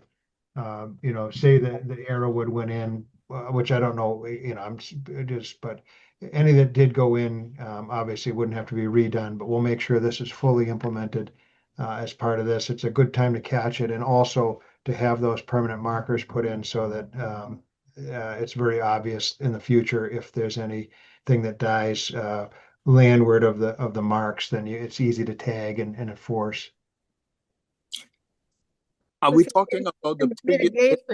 mitigation, it's supposed to last. It's not supposed to die. And if it dies, They have to replant it. Well, Yeah, you have to and that's what replant. we'll do. That's not, inadequate. can I ask a question, Tom? Yeah, go ahead, John. Actually, Bill, Jeff, and I happen to run into each other out there, so three of us noticed the same thing. Ed, has where this mitigation, the old mitigation is required, has that order of conditions expired? Yeah, it doesn't matter because there's been a COC issued. There was a COC issued August 8th of 2023. For that project, even though there's no mitigation there? What did we do wrong? No, I mean, so I did not do the COC inspection. That would have been Emil at that time. Yeah. I would think that at that time there was probably everything was there. And I don't, I have not taken that whole plan and looked at it. Okay, well, Bill, Jeff, and I obviously noticed that it's clearly not there. So, a question: can we approve this order of conditions, but hold its release pending the full implementation of the mitigation plan? Can we legally do that? Properly do that, Edward? I would suggest that you go ahead and issue the order of conditions if you're so inclined to do that, and then refer it to enforcement. And so, you can check the enforcement through the enforcement process. You would be able to check on the status as of the COC and for that previous filing then. But you don't think we can approve this, but with a condition of holding it pending that planting? No, because that has nothing to do with this filing. I think it would be much cleaner and safer to address it through enforcement. Okay. Because I share Bill's concerns. I mean, obviously nothing was nothing is there. Whether it was there before or not, we don't know, but it's pretty awful right now. And I'm just concerned that it's going to remain awful. And the question that Bill and I and Jeff had is, how do we make sure that it happens? Dan, you see our concern. Yeah, you know, and I'm just pulled up because we're talking about it. This is the as-built plan that our office did as part of that COC request. There was 4 new pepper bush, 3 new trees, clover grass. There was 562 square foot of mitigation plantings here, cocoa mat area there with plants, mitigation plantings 243, a new tree and plantings here. So we could overlay that, but certainly a strong effort was made to do the job, and it was reviewed and photographed and looked at and signed off. Perhaps there's been some significant dieback, but it's not like she didn't do the work. This shows that it was satisfactory to at that time. But again, that's time flies. You know, a couple of years ago now. I don't know exactly what happened in the interim, but this was the acceptable document at that time. I So I can say that I do remember being out there in probably late fall, fall of 2022, I believe, because this all stemmed as part of an enforcement issue as well. So,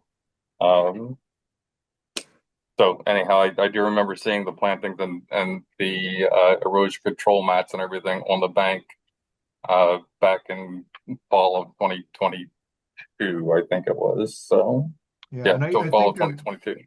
it was droughty, so a temporary irrigation system would probably be appropriate. It's very sandy soils, and the natives, you know, when they grow up from nothing, they're pretty hardy. But as replanting, they need a couple years of irrigation. A lot of times, if you get a droughty summer, you can lose them. So if these pepper bush are gone, that's could be why. So we'll make sure that gets redone. However you want to do it, it's Going the enforcement path, right, Ed? Yeah, that's what I would suggest. I will talk to Brady in the morning, and he can arrange a site visit. I would just like, if I could add something, Tom. yeah, go ahead. Yeah, you know, I literally walked down into what would be this mitigation area, and over near the stairs, there were, call it 4 or 5 of these little bushes, but everything else was like really, cropped grass, like it had been mowed. And when you look at the plan for this current project that we're looking at, there were these fairly large circles, if you will, of something that was described as previously approved mitigation areas that haven't been developed or some such. And it's like that, none of that stuff seemed to have been done. So that's what they're proposing, and what I'm seeing as a plan basically is planting from the 50-foot yard line, the 50-foot line. You're having a total vegetated 0 to 50, and it looked good. And I just hope that we can end up with that. And it shouldn't be mowed. It should be just left to grow wild. It shouldn't be mulch. It shouldn't be, you know how we want to have mitigation areas. And it's not like that at all. The concern that I have, I'm sorry, Angela, I interrupted you. Please forgive me. It's all right. I went last Thursday, and I don't know how this changed so drastically since I saw this. It was greener when I saw it. There were plants there, and nobody had mowed anything. So I have a feeling something happened between last Thursday and this heat weather you guys all saw it in, because I saw attempts at mitigation plantings at the very outskirts and very green, and it didn't look anything like what you're describing. The only short grass was near the garage. So everything from that picture right there to the water was looking like things were trying to grow. So that's where I'm like, something's happened and we got to follow it up. I'm not saying we shouldn't, but again, there's a discrepancy here with what is in the picture, what I saw on Thursday, and what you guys are describing. Yeah, look at the picture. The picture shows kind of like a lawn over there. Yeah, I would agree. With Angela, I was out Wednesday, but that's what enforcement is for. So, Okay. Yeah, I think we should separate this out as an enforcement under the previous COC and stuff like that, so that it's make it cleaner. Yeah. Okay. Any other comments from the commissioner? Yeah, Tom, I have a question. Yes, Jeff. What happens? I'm sure everyone has this concern, but especially in a situation where there's already a major stumble here with the prior application. What type of protection does the board have in regards to take this project right here, where there's going to be a significant addition? What kind of protection does the board have whereby we know that this new plan will be implemented? Okay. And I guess where I'm going with this is there a way, and my past experiences, like the Concom matters get dealt with after the construction, the dwelling construction is complete and occupied. Where can this go to the point where people aren't allowed to occupy the dwelling until the work is the Concom work is complete? Why does this have to be drawn out 1, 2, 3 X amount of years? I don't think we can do that, but the only thing that we can do, because they have to plan it, and then there is a COC process that they have to apply and close out the permit. And at that time, the staff has a chance to go there and take a look and make sure all the planting are done properly. And if I could add through the chair. Yeah, but so there's a classic example here where you've got a new order conditions, it's required to be done. You have an enforcement order where you can go back and require them to redo the old plan. And if they don't do that, I think you've got an ability to fine them $300 a day. So there's no end of ability to make sure that it gets done. It's just that for whatever reason there was some dieback here between when we got the COC. No. And now. No, Dan, sorry, there was no dieback whatsoever. I mean, I was with Bill and John yesterday, and this, I mean, 0% chance of dieback. The lawn went right up to the 12 or 13 plants that were initially staged in that first application right there. And I guess just to carry this a step further, how can there even be enforcement action if the COC was signed off on back in 23? Yeah, if I may, because the COCs are also an enforceable item, an application. It was just like anything else.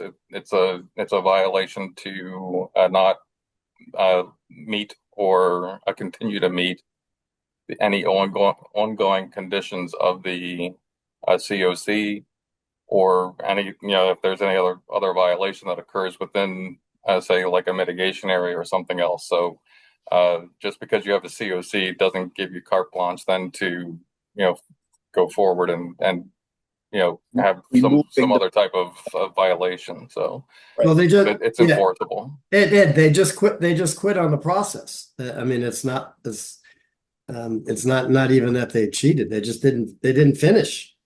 Well, it was done. Believe me, we went out there. I have notes here that our crew went out there. We located those mitigation areas. They were growing well enough so that staff agreed with us that they got a certificate of compliance.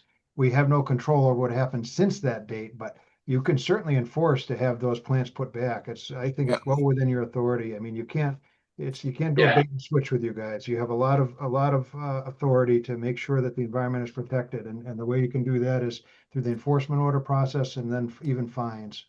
But, John? and I'm going to ask again, Tom, because I know in the past, and we have approved an order of condition, but held it pending completion of an enforcement order.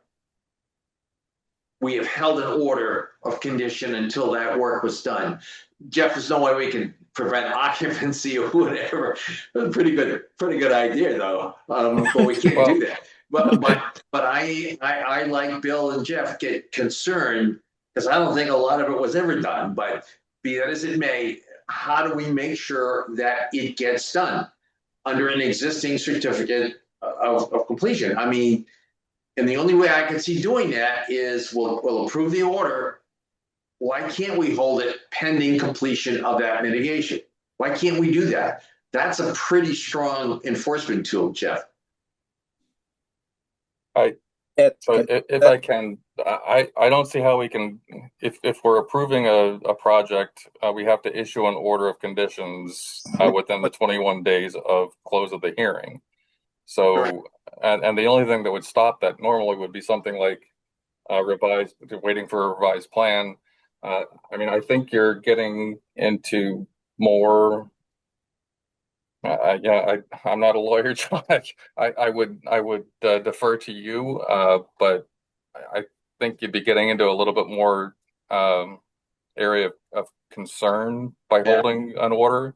The other thing I would suggest, though, you could certainly, as make as part of your order of conditions, one of your conditions can be, okay, well, you're going to plant the mitigation areas that are required first before you are allowed to move forward with the and stage it that way. So you can sit there and say, oh, you can't do the work until you put the mitigation planting in first. That was my plan B, Ed, because I think that would also be an effect of control. That way we know if they cannot do the hardscape work that we're approving until the mitigation is done. We could make that as part of the order. Yeah, I think that would be the better way to do it. Okay. Just make it one of the conditions of the order. What's sure make me happy. Okay. Bill and Jeff, you okay with that? Yeah, I'm good. I feel like when this current project is done, there will be, we'll have to approve a COC. And when that happens, the place ought to be fixed up. That mitigation area, that entire area should be fixed. And if not, we should be withholding approval on the COC. Well, that could be 3 years or 6 years from now. Well, that could be 3 years. And then meanwhile, have enforcement, take out the magnifying glass, look at these plans. And I feel like the plan that we have for the current project seems different than the thing that Dan showed us. It showed a tree here and a tree there. That seemed to not line up with the plan that we had. But I think someone has to go out there, look at it, and make sure that through enforcement, they end up getting the plantings for the older project now. And then along comes in 3 years. In 3 years, that place better be, spruced up and looking great. Yeah, and my argument, Bill, is that we can put in a condition, and it's a far more powerful tool than the $300 a day where we have to go to court, and we've argued that one and lost it more times than not, that we make part of this order of conditions completion of that mitigation plan. I'm not opposed. Oh, okay. All right. I'm not at all opposed. I'm Hey, good. John. Okay. John, I think Dan was as confused as you, I, and Bill were there yesterday by trying to figure out what was what. What happened? If you remember correctly, we were trying to figure out if he was trying to combine the two applications into one, and that's why they held back on doing the first phase in the first phase. Yeah, that was what we were talking about, Jeff. Okay. Let's see. As I hear this going back and forth, it sort of sounds like in some of these proposals that everyone says, yeah, this is good, that we have not kept the two issues separate. And a long time ago, we said that we do not want to involve an enforcement situation with another project. So to say at the end, we're going to require that both the enforcement issue and the currently considered project both have their plantings, seems to me that we've connected the two. I think that the enforcement thing ought to go its own separate way, because for good reasons, years ago, we said we want to keep the two kinds of activities completely separate. Now, Except that we have, in fact, we've got a situation here where certificate of compliance was issued. Clearly, the mitigation required is not there for whatever reason, Dan. We have an opportunity here to use the second request for an order of conditions to make sure that it gets done. to put in a condition in this order requiring that that work be done prior to the hardscape work, I think is a great enforcement, is a great way to make sure it gets done. That's my opinion. I'm going to bow to the lawyer amongst us. Thank you, John. Yeah, I can't comment. You're over my head there, John. Yeah, and I understand what you guys are saying, but I think these are two separate issues. So I tend to lean towards what Louise is saying. We should be looking at only what's in front of us tonight. I get it that when you went to the site visit, you found other issues. But to me, if you hadn't gone to the site visit on this day after 2 days of drought, you may not have noticed this issue. So I think they need to be kept separately. That's just my opinion. Well, They may deal with the enforcement order way before the end of this currently proposed project. So they need to be separate. why not do a requirement that everything be done, the mitigation within 2 years, and that way she'll have to get right on it and do everything, and it'll be done. As you're combining the two, and as I said years ago, we concluded that that was not the way to handle it, that they should be separate. Well, I know when you Defer have to everybody else. you have a pier and you have, there's different orders and different things, but here we're talking about, the same exact item in mitigation plantings. And one of the things that's a little bit weird about this one is she didn't plan exactly what the original plan was. She did it much differently. And that's why our shapes are different than the original shapes, because we knew where she'd done it was different. Proved, That's but now they're another, gone. another enforcement. It's a enigma wrapped in a mystery, but the bottom line is we'll have the whole 50-foot buffer fully restored if you just put that condition in this order. I think we have enough discussion on this one. I'm leaning going with John, but let me go to the channel. In any public comment? Seeing none. None. Let me try this and see how it goes. Could I have a motion to approve this project as submitted, but we need that mitigation, the previous mitigation area planned before this order of conditions can be built? No, just slightly change there. Not the previous, but all the both mitigate the mitigation area for the this. mitigation be done. The mitigation area must be planted before, not just the past one. Right. And staff, you're okay with this, Ed? This is fine with you guys to do it this way? Is it okay to plant this time of year, Ed? It's getting kind of hot out. So again, I'm going to tell you right now, you're going to be seeing this as an enforcement order. Okay, there is no other way to do this. You have to see an enforcement order, and you'll probably see it in July, I would think. We aren't going to be planting in July, most likely. You'll have to wait until September, October, November to do that. Yeah, but that would be my only concern. So you'll have the enforcement order that will investigate and determine what needs to be planted from the previous order. Oh, see, yeah, and then you'll also have the special condition that will say that the mitigation areas must be planted prior to construction, the commencement of construction for this current project. So the two will act in tandem, but they will be separate, and everything will be planted. But the ultimate response will be that the mitigation areas for both the previous plan and this current plan will both be planted prior to the commencement of any construction for this current one. We'll tie the enforcement order back, but the mitigation planting back from the enforcement order back into that whole. We'll do the same. We'll essentially do the same condition that it has to be planted first before anything can be commenced. So it will work out that way.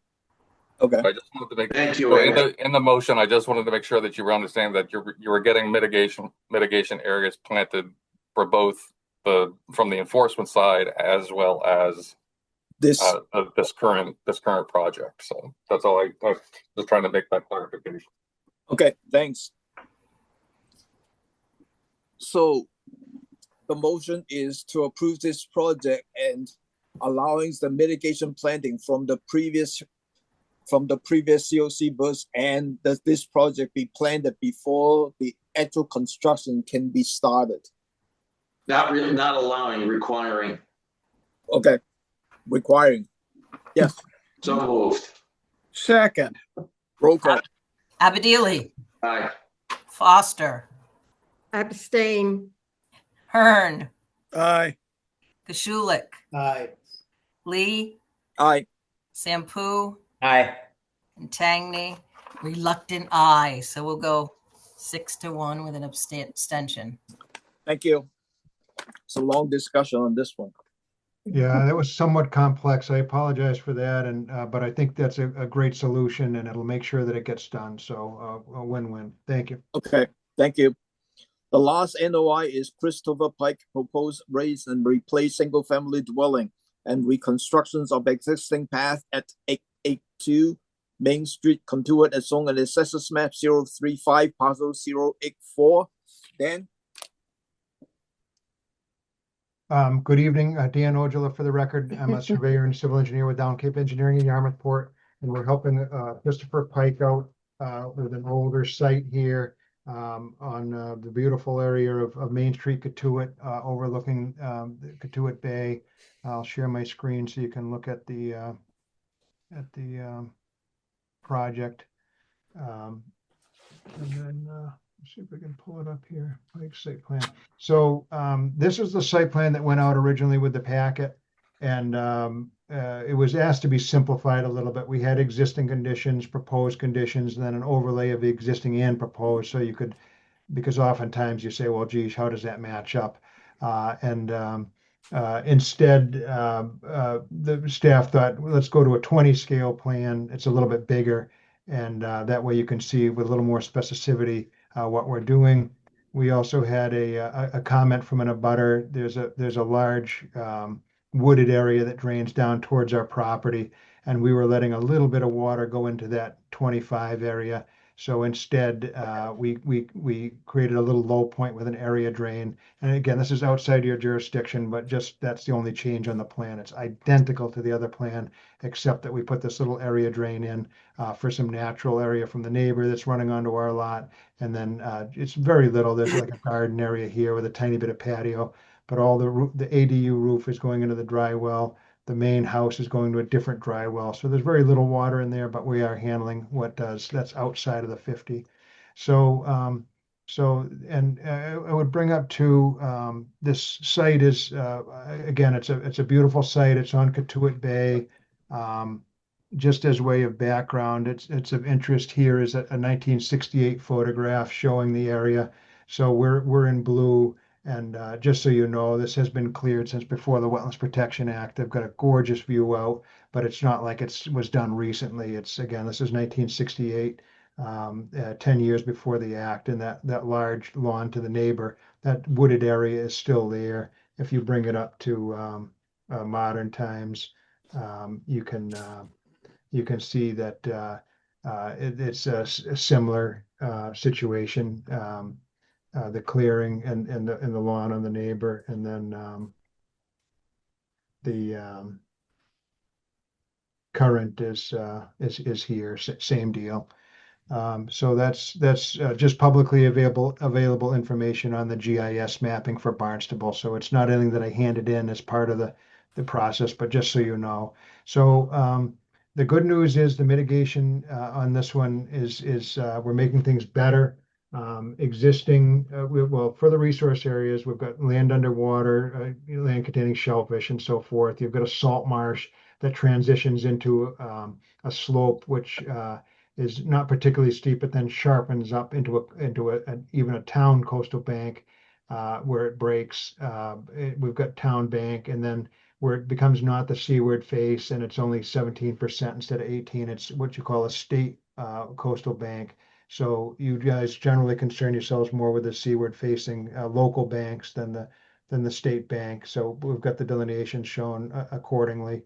And then the house is, again, it's a very old house. You saw it there in the 60s, and I forget exactly how old it is, but it's in need of replacement. So he's got a reasonably cited replacement housing house. As you can see here, The 0 to 50 is actually going down 167 square foot, and the 50 to 100 is going down 169 square foot. And that's all broken out between buildings, decks, driveways, walks and patios, and even the path. And then to speak for a minute, this is right on the Oyster Place Road. You may recall we did some permitting for McKinnon across the way there. This is a similar property that sits up, but it's overlooking the kind of a busy little landing there. And the path, this Pike actually owns a lot next door and was required to relocate the path kind of awkwardly. And now that he owns this one, he'd like to put the path back where it was. So that's kind of the gist of that. So it won't be much different. We'll revegetate the old one and put the new one in here. But that's the where there's a meadow grass plantings. We're just going to have a little 4-foot path that is a little bit straighter. It was a little bit circuitous. I could speak honestly. So it's a straighter path. And I don't think there's much issue over there because you're not in the flood zone, you're not on a local bank, and it's just a walking path. And then you've got note 19 where you've got some steppers there for this house. They're joined together down below. But let's see, note 19 is the existing path to be reconstructed, the mulch pathways and timber steps, and we're going to put in timber steps with pea stone treads. So something that's a little bit more stable and won't wash out. Just to steady the feet as we go up and down. It's a relatively steep path. So again, it's a grandfathered lot where you've got a very significant a view shed that's very important to the owner. We're saving some trees that are there. We broke it out with the landscape plan. There's a couple of trees that are coming down, and I think replacements of all the ones within the 50. Let me see, the note is on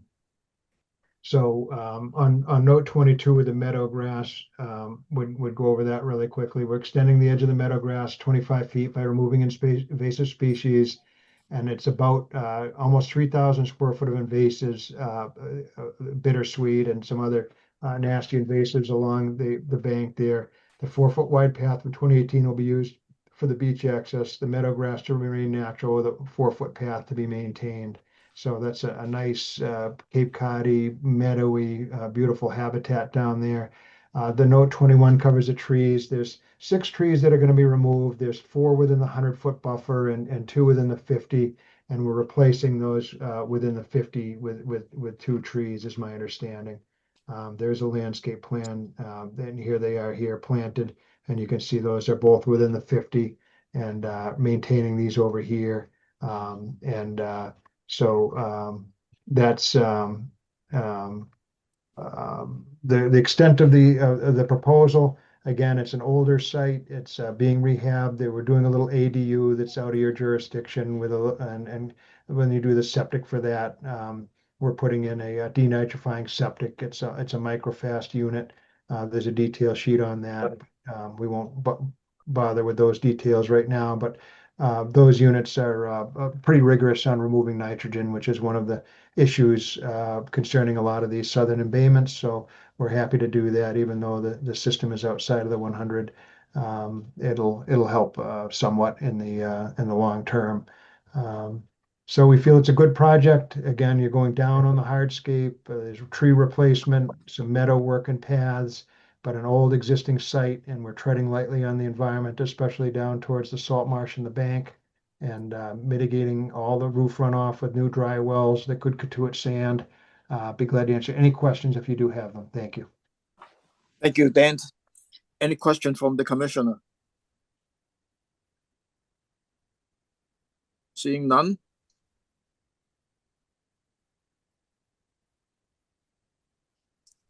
Channel 18, any public comment on this one?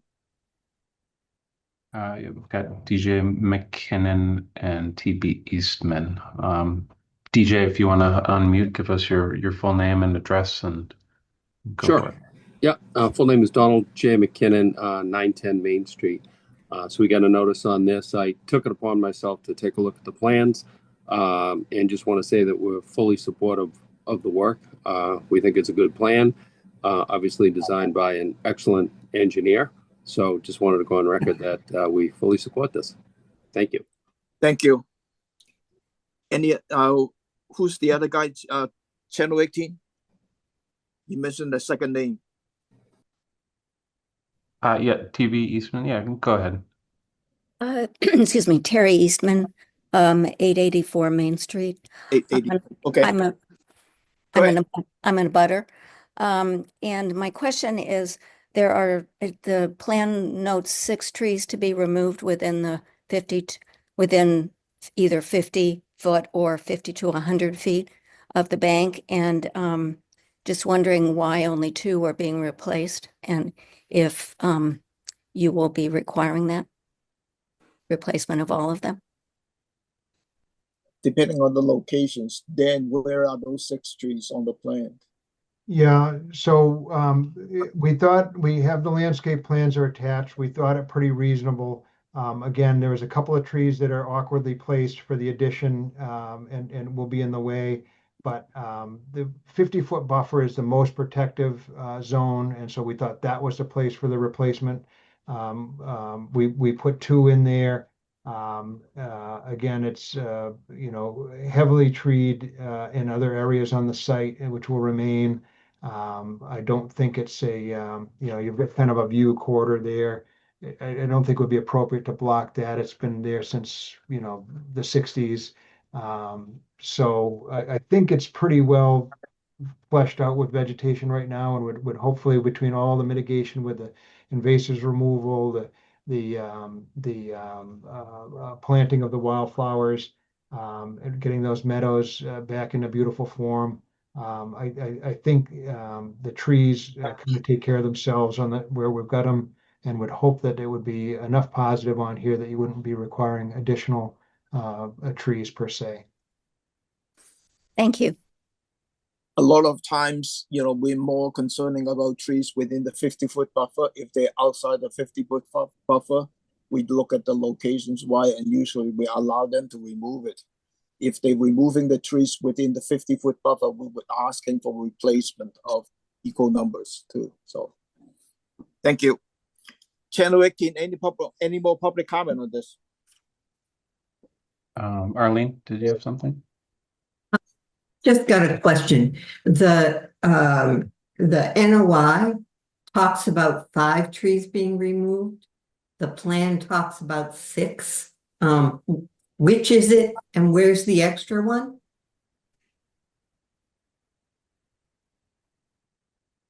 So they're all the trees that are to be removed are shown.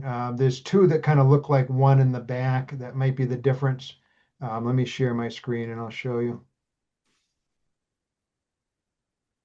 So these are nearly 100 feet from the coastal bank, but there's 2 clustered together. I know the cursor's a little bit light, but I'm waving it around where it says C note 21.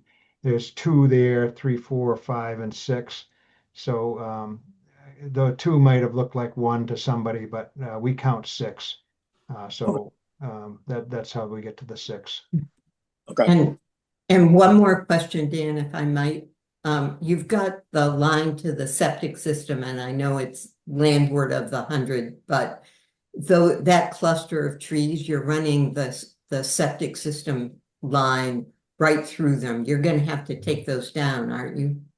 Would probably run it around them, honestly. That was, it's those lines there can go, I think would probably run it under the driveway. I think that was just an oversight. But so thank you. Probably they'll do. Yep. Yeah. Any more public comment, Channel 18? Seeing none. Could I have a motions to approve this project as submitted? So moved. Or roll call. Somebody's got to second it. Sorry. Second it. I'll second it. Roll call. Abadili, Aye. Foster, Aye. Hearn, Aye. Kashulik, Aye. Lee, Aye. Sampu, Aye. and Tangney. Aye. That's unanimous, Mr. Chair. Thank you. Good luck, Dan. Really appreciate your time tonight. Thank you. Yep.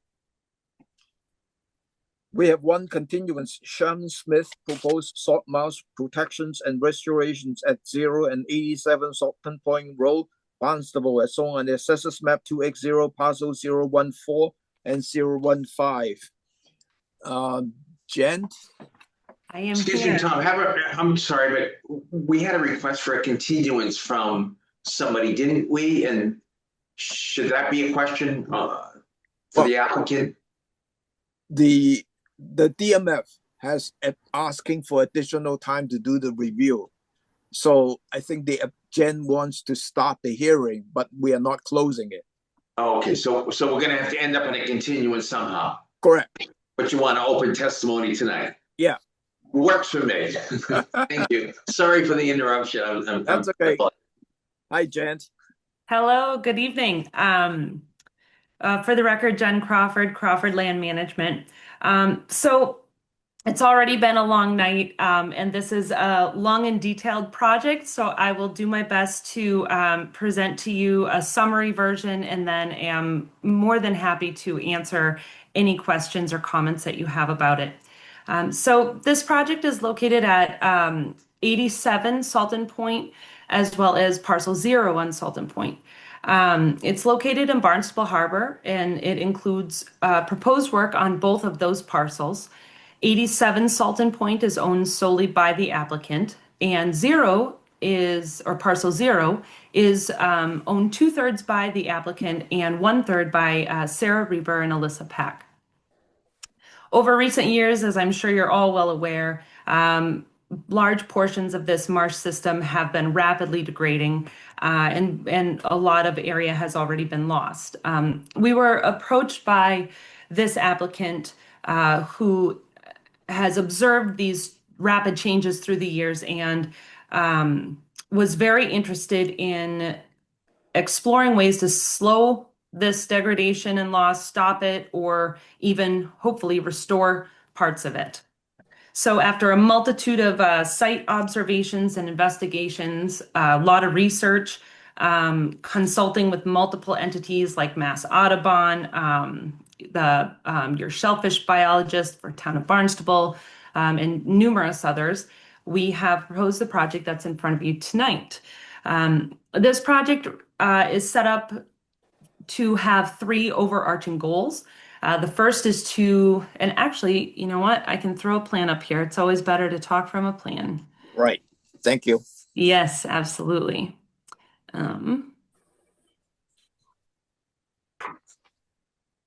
Here we go. Is that coming through to you all right? It's coming, yes. Excellent. So going back to the 3 goals of this project, you can see on the plan, this light green line represents the current marsh edge.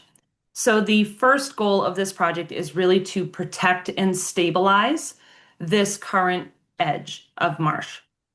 The second goal of the project is to preserve the existing marsh that is further inland.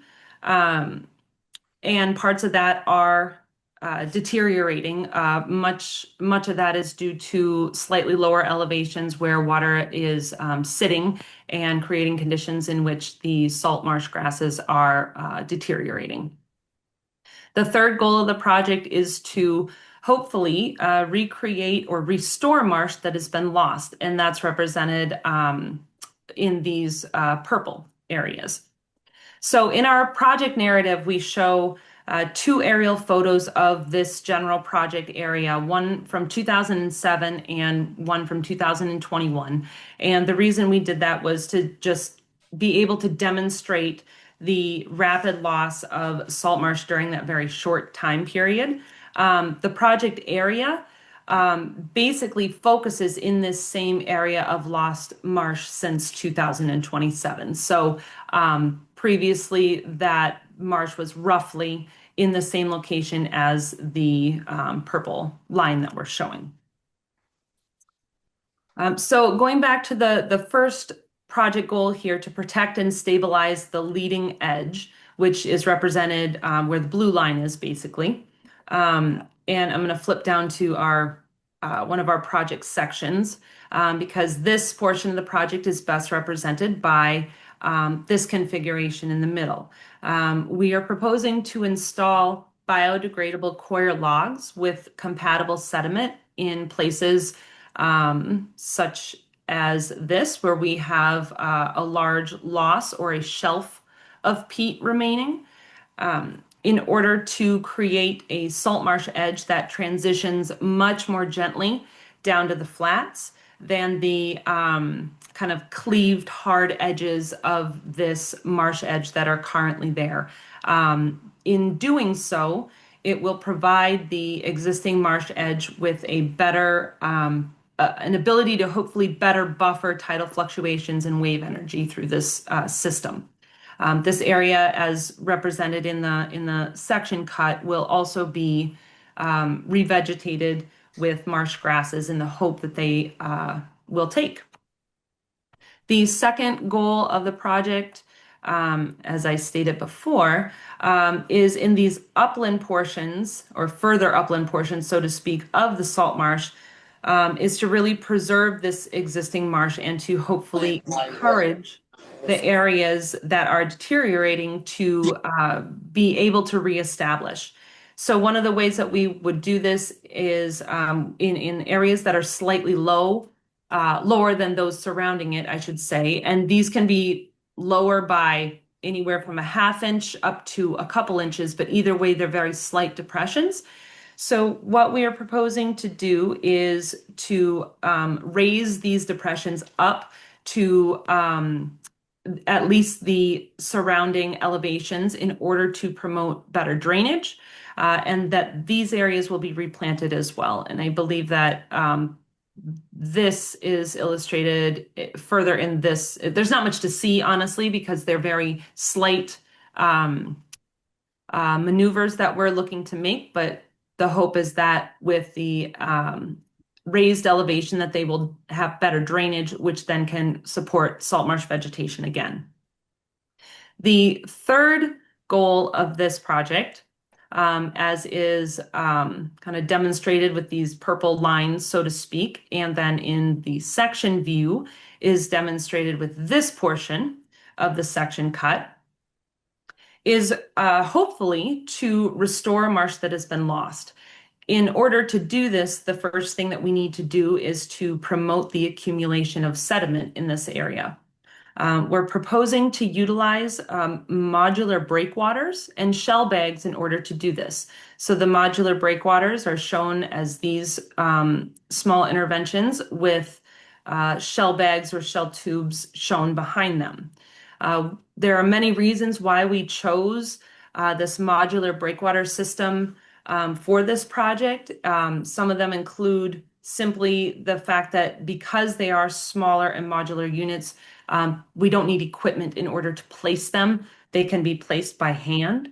And these modular breakwater units can also, if they are underperforming, they can be easily removed, or based on monitoring, they can also be slightly adjusted or reconfigured, and again, done easily by hand without the use of any equipment. Another reason why we chose this particular system and to install this particular system is that the hope is that they will help provide some protection to the measures at the leading edge of the salt marsh that we are also hoping to install, simply by helping to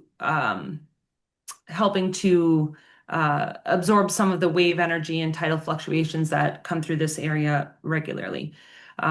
The other reason why we wanted to look at this as an intervention is because we are hoping that they will help knock sediment out of the water column as these tide ranges come in and out. That's one of the ways that we need to promote the accretion of sediment in this area, as well as then backing them with these shell bags or tubes, which would function to hold that sediment in place and hopefully build it higher and higher.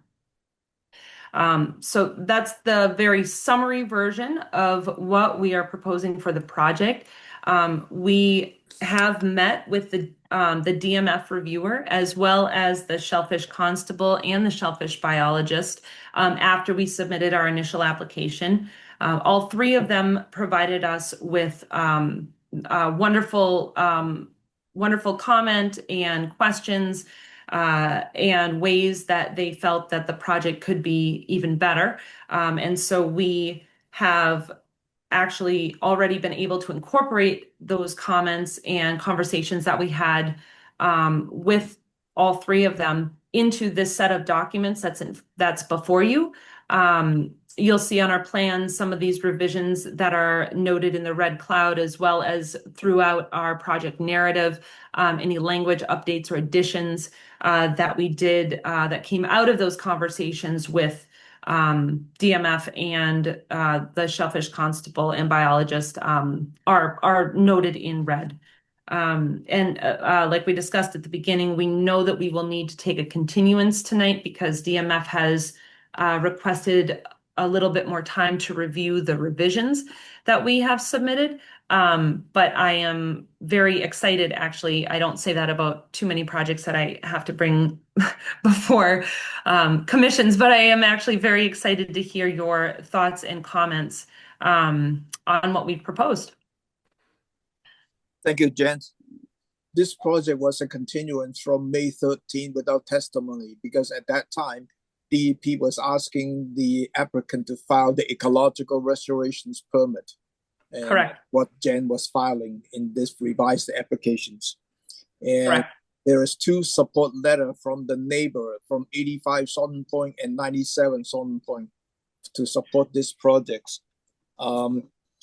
You mentioned about you met with the shellfish constable or shellfish biologist from the town. Did we get any comment from them, Ed? Not yet. It's my understanding they are supportive, but we have not received anything. I did have a message out to the shellfish constable earlier today, and I think they are still planning tentatively to have this presented before the shellfish committee in July. Correct me if I'm wrong there, Jen. Yes. I was supposed to be before them for their June meeting, but the meeting was canceled like 15 minutes before it started because the elevator was out of order that night. So I was not able to present this to them earlier in June as scheduled. So yes, they said that if the July meeting proceeds as planned, that I would be presenting at that. What's the date for them? What's the meeting date, you know? Honestly, I don't remember. I think it's July. I want to say July 13th, but I am not completely sure of that. I can check my calendar and see if I put it in. Okay, thank you. Yep.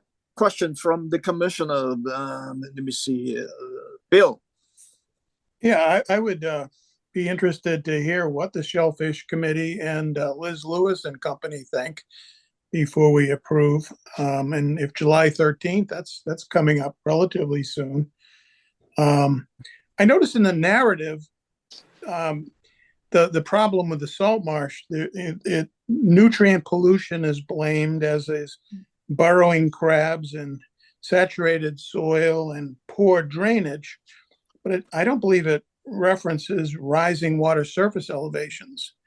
And I thought, that's kind of maybe what ultimately is the problem at this point, that the ocean is just coming in and the storms are kicking in and wrecking the marsh. So I think that's going to be a continuing problem. I have one technical question, and that is that you reference healthy elevations for the salt marsh at 4.5 feet. And you're going to be essentially building or renovating the new wetlands at 4.5 feet. And then it also says that mean high water is at 4.24 feet. I got that out of the narrative. And I was thinking that salt marsh is basically Spartina alterniflora, and you do have Spartina patens. And I always think of Spartina alterniflora as your classic salt marsh plant. and that typically is in the intertidal zone, and you usually see it flooded. It's commonly you'll see the Spartina, half flooded, or at least 6 inches of water, or 5 inches of water, or what have you. And yet you're trying to create the salt marsh at an elevation of 4.5 feet, which is above the mean high water. And that seemed to be a discrepancy. Perhaps you can talk about that. Yes, I believe that I can. So let me bring the plan back up so it's easier to reference. So when we were referencing the 4.5 elevation, the area that we were specifically referencing that for was in this upland portion where we see the slight divots. And so with contour 4 and contour 5 going through this area, what we did is we used zip level when we were on site at our benchmarks, and we were trying to determine in this upland area where we had that slight divot what the differential was essentially, and what the surrounding areas in that flat on top that were doing well. So it wasn't necessarily in relevance to the project in its entirety, but localized as to what elevation we wanted to try and target for those smaller depressions on top so that we could get positive drainage. But excuse me, is your intention though to start off with the leading edge of Spartina alterniflora? We would match the we would try to match the vegetation that is currently growing for each of these sections. So like for instance, there is this odd little patch of salt marsh that seems to be regrowing, for lack of a better term. And this is all the way down at elevation 0 to 0.5, so to speak.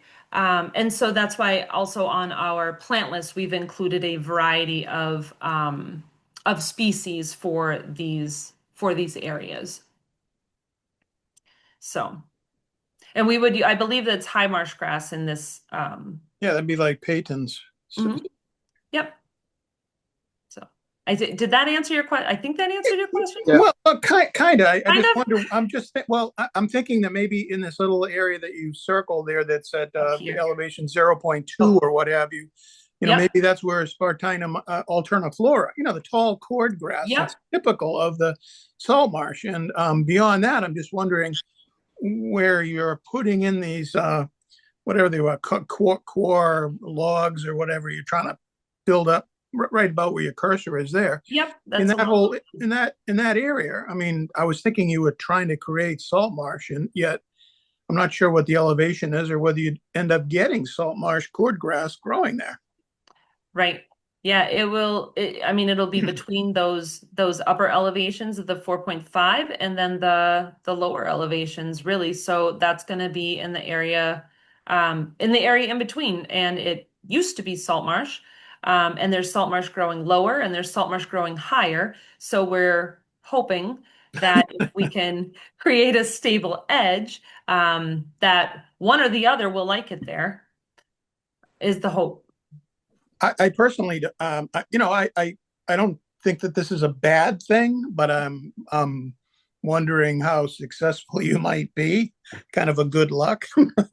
Yes. Well, and honestly, opinion. We had that conversation with the applicant as we were going through this process. We really couldn't find any local examples. We really couldn't find any good local examples of areas like this where things have been tried, or they had been tried successfully, or they've been documented.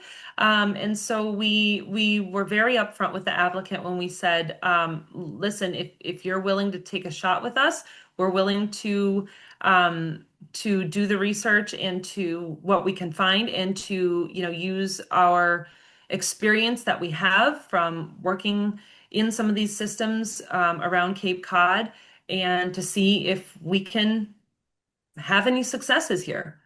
So we were very upfront with the applicant about that when we started this process as well. I think you might be able to stop the erosion, the inland erosion, and protecting that front that just the peat that's just breaking off. Yeah, it's You just know, I think cleaving. I'm hoping you'll be successful there, but getting a salt marsh there is, I don't know. Good luck. Thank Well, you. We'll take it. That's why they're proposing that salt marsh monitoring plans to keep track of how the project is doing too. So, Yes, correct. Angela. Yes, thank you, Tom. Was a discussion had with, and I understand what you're trying to do, protecting the end of this property and replacing or saving the salt marsh, with the abutters in the properties that will be going east? Because once you do this, are they going to need to do this? Because at high water storms, are they going to get all the water then that would have washed past this property, and now they're going to get it on their property? I don't think that anything that we're proposing is going to change any of the volume or direction or speed of the water coming in and out of this system. All of these interventions are very minor, so to speak, and Barnstable Harbor is not something that what we're doing is not going to change any of that for any surrounding properties. There are no, we're not revetting a salt marsh or anything like that. So I have no concerns about anything that we're doing changing anything on adjacent. Affecting all the properties to the east. And what about them wanting to do this? If this does work, they're going to want to save their salt marsh and what's being washed away as well, because it is a flat thing going to the east right there. And it looks like everything that you've described is happening all the way next door and the one after. Yes, I think that one of the advantages to this particular project is because it is on such a small scale. And so if any of this does successfully come together and hold long term, I think it would be absolutely amazing if anybody else wanted to continue trying to improve and to stabilize and to maybe even create or recreate some of this marsh that's been lost. I think that'd be amazing. Okay, thank you. But no discussions have been had so far with any of the abutters or the other properties? The two, I haven't personally had discussions with them, but I know that the applicant has been in contact with some of them surrounding, and I think that that's where a couple of those letters that were of support that were submitted to you were, I believe at least, came out of those conversations and awareness, but not me personally. Okay, thank you. Sure. Yeah, the two address of the support letter is from 85 and 97 Sutton Point Road. So, Louise?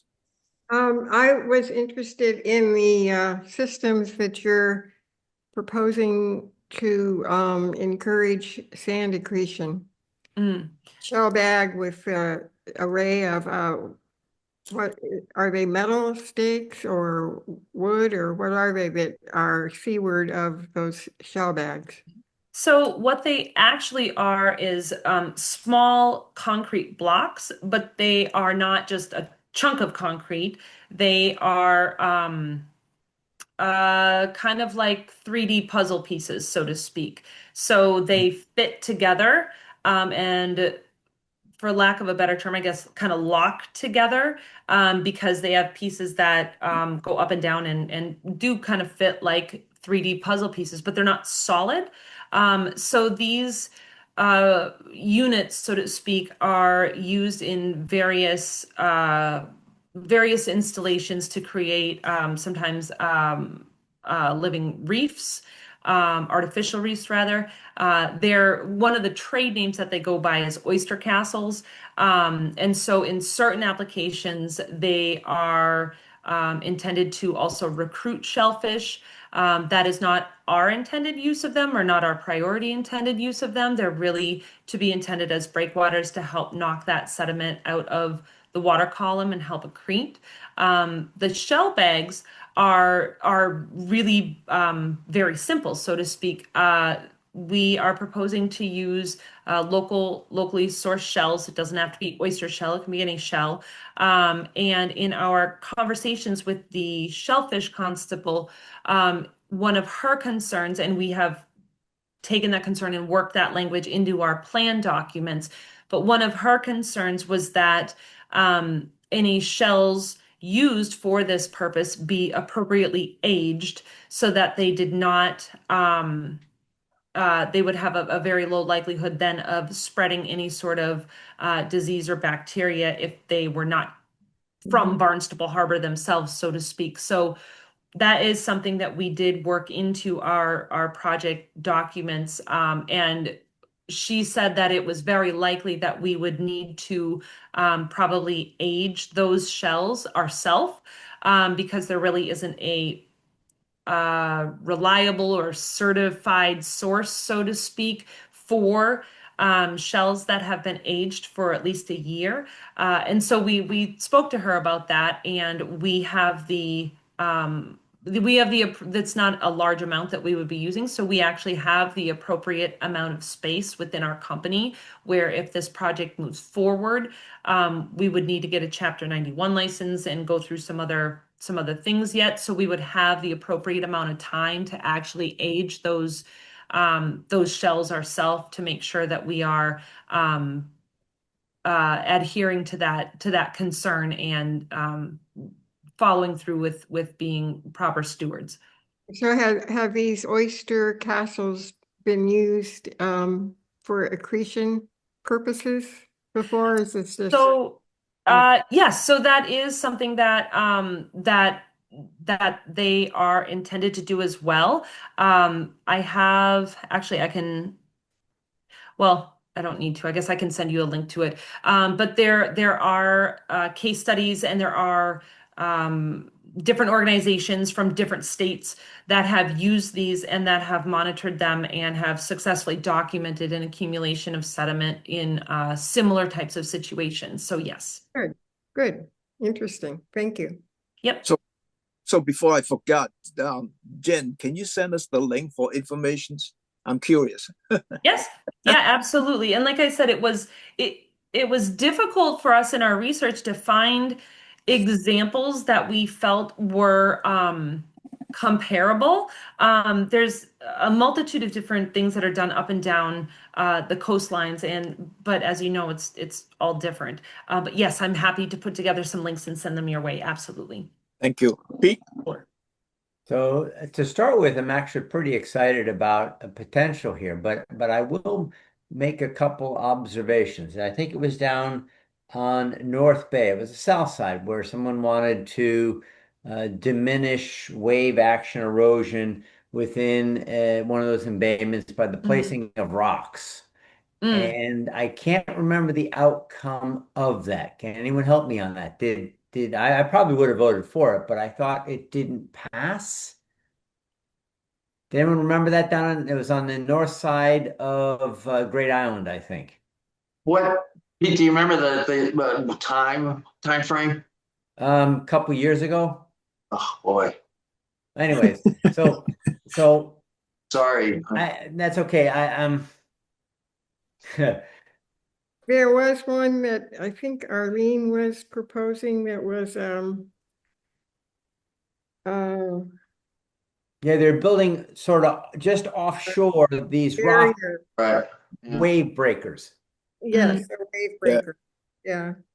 And but I think that was more for erosion. Right. Were they like the big the large concrete units that are like hollow inside? No, I think it was actually rocks, natural rocks. I see. But anyways, and I don't know what our state said about that. I can't remember how we voted, but this presents a little bit of of a sticky wicket. I mean, essentially, we are placing material both in the intertidal zone and in the high marsh, which could be viewed as filling. Now, of course, the purpose is here for a biotic soft improvement and remediation. So you can argue that, well, it's not really filling in a wetland, it's trying to save a wetland. But nonetheless, I'm going to be very interested to see what the state says about this. Secondly, Ms. Crawford, a question I've got for you. I spent an awful lot of time out in the Great Marsh. That on the higher, slightly depressed areas which do not have patons in them right now, do you have any historical understanding if that was perhaps large mats of vegetation that had laid on that patons for a period of time and smothered them? Because I see that regularly. Uh, so I do know that at one time, um, there, I believe that there was a small boat that may have been stored in in one of those upland areas. I don't know if it's the Okay. same, and I also don't know if I don't know if that has any correlation with the low area that we Right, are right. looking at, because as we went through some of our investigations and observations of this kind of whole stretch of marsh along there, we observed similar low areas in other places. Yeah. Where you could see the species change. You could see at low tide that they were still, these low areas were still holding water. Yeah. So I don't know in this Okay. particular case if there's a correlation or So, not. so you're going to be doing this all by hand, yes? And when you say that you're adding to a slight depression, you're talking Inches. fractions of an inch to maybe 2 inches. Is that a good estimate of the amount of additional Um, material you're putting down? I'd have to look back at our data, So, but because I would I say personally that be a it's little minor. worried about Mhm. additions of like 6 inches. Now we're getting into filling of a marsh. Yeah, I don't believe that there's any depressions on this particular subject property that would be more than 6 inches. I can verify that information for the next hearing, though. I'm happy to do that. Yes, yes. And the interesting part is that one of the we met with a woman from Mass Audubon. She had just been hired recently, and I'm gonna be terrible about this because it was about a year ago, maybe 8 months ago. But she was hired to head up salt marsh restoration work with Mass Audubon. So we were talking with her, and she said that they are routinely proposing, because we were wondering the same thing, how much sediment, so to speak, can these existing marsh areas kind of absorb and still do fine with, versus how much is too much where they might be smothered. We, Yeah. we were trying to gauge from her, and she said that they routinely will add up to 6 inches, and that Okay. I was surprised at that because um, my It, undergrad background is in horticulture. yeah. So I very much understand, the biology and physiology of plants. But so I don't know, but I will verify, long story Yeah. short, I will verify that for you. Yes, please. And then I think finally, again, good luck. But my concern with your offshore bags, Mhm. with the planting you have right there, is they will be, I will almost say, sitting ducks out there for longshore um, transport of water and erosion and direct, perpendicular Mm, force erosion. So that's going to be a real challenge. I wish you some serious luck on that. thank So you. you're doing your research, and I'm interested to see how this develops. Thanks. Thank you, Pete. Bill, you have another Yeah, comment? I just have a quick question. Those concrete blocks that you're setting out, you said that they were stackable Yes. and you were able to move them around and whatnot. I'm thinking of them as very mini Jersey barriers. And how much do they weigh? What are we talking about? I mean, is this something Um, that a couple people can just move Yes, they around? they're pretty they're smaller units. So yes, they are definitely easily um handled, so to speak, by hand, but they're not solid. They allow you to fill or have sediment drop into them to accrete, as well as vegetation to then grow out of them. I can get an exact, let me see if I can find a cut sheet from the manufacturer that shows the exact size and shape. I want to Yeah. say that they're roughly 8-9 inches by like 12 inches, somewhere in that nature. But Based on what you were talking to Pete Sampu about, it just seems like you'd want to, you said they weren't more than 6 inches high. And I'm thinking where you're doing this is on a point. It's basically kind of you're at a very exposed point. And, just if you're less than 6 inches, I'm just wondering what kind of a wave break you're going to get there. Well, I think the 6 inches was in, maybe I'm misunderstanding. I think what Pete. Yeah, I actually had the 6 inches as a fill depth up in the higher marsh. That was where that 6 inches came from. Oh, okay. But in the deeper water, you might need, I don't know how high you'd stack those things, but a wave break would help, I think. But anyhow, thank you. Yeah, I'm gonna be real interested to see what the state says because concrete is not a natural bit of substance out there, and over time, if it fails, if it doesn't actually accrete, you're gonna have these almost, it almost looks like just trash. If it fails, you've got these hunks of concrete along a natural shoreline, and that would be not very, very aesthetically pleasing. So no, well, and that's why in our monitoring protocols that we put in with our revised material, that was one of the items. I don't remember if it was DMF or I don't remember which person specifically, but they asked us to provide some guidelines, so to speak, in our monitoring material for what happens if we've determined that it has failed or that. So we do have that in there in that information because we are conscious of the fact that this is somewhat experimental, or at least in this location. So yes. Cool. Thank you. John? I hate to be the least educated on this, Phil and Pete and Angela, but this is definitely not my background.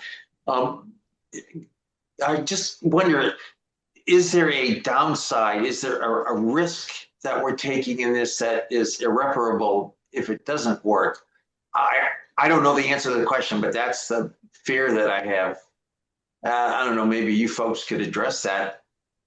I thought about that, and I don't see that there is. And Pete's comment about it becoming trash, I'm thinking, at the end of the day, if they have a plan for, if you will, failure, maybe they have to pick up these things, these blocks. Go home with their blocks. I think it'd be great, Bill, if you, Peter, Angela, whoever took a close look at that. It would raise my level of comfort to say, okay, this is an experimental efforts. The goals are great and wonderful. I hope you succeed. But what if? And if that could be addressed, Bill, to your and Peter's and Jen's satisfaction, that would sure make me feel better. Agreed. Just for your information, as part of the monitoring plan, there is a section called protocol if the project is unsuccessful. So it's kind of like spelled out some stuff in there. I'm really asking Bill and Pete if they could kind of focus on that for the next hearing. How long? How long is this project to last? When do you declare failure? I mean, there's a monitoring for how long? I don't recall. Are we going to be around? Well, in the monitoring plan, there is a monitoring schedule plus the reporting, and I would assume this will be at least for like 3 or 4 years or more, depending on how that monitoring plan goes. So I have to take a look. I did not spend enough time to go through all the documentation in here. I put it this way. I feel like with a system such as Barnstable Harbor, my gut tells me we will know fairly quickly if what we are proposing or if portions of what we are proposing have a hope of being successful or or if Barnstable Harbor is just gonna beat us up. I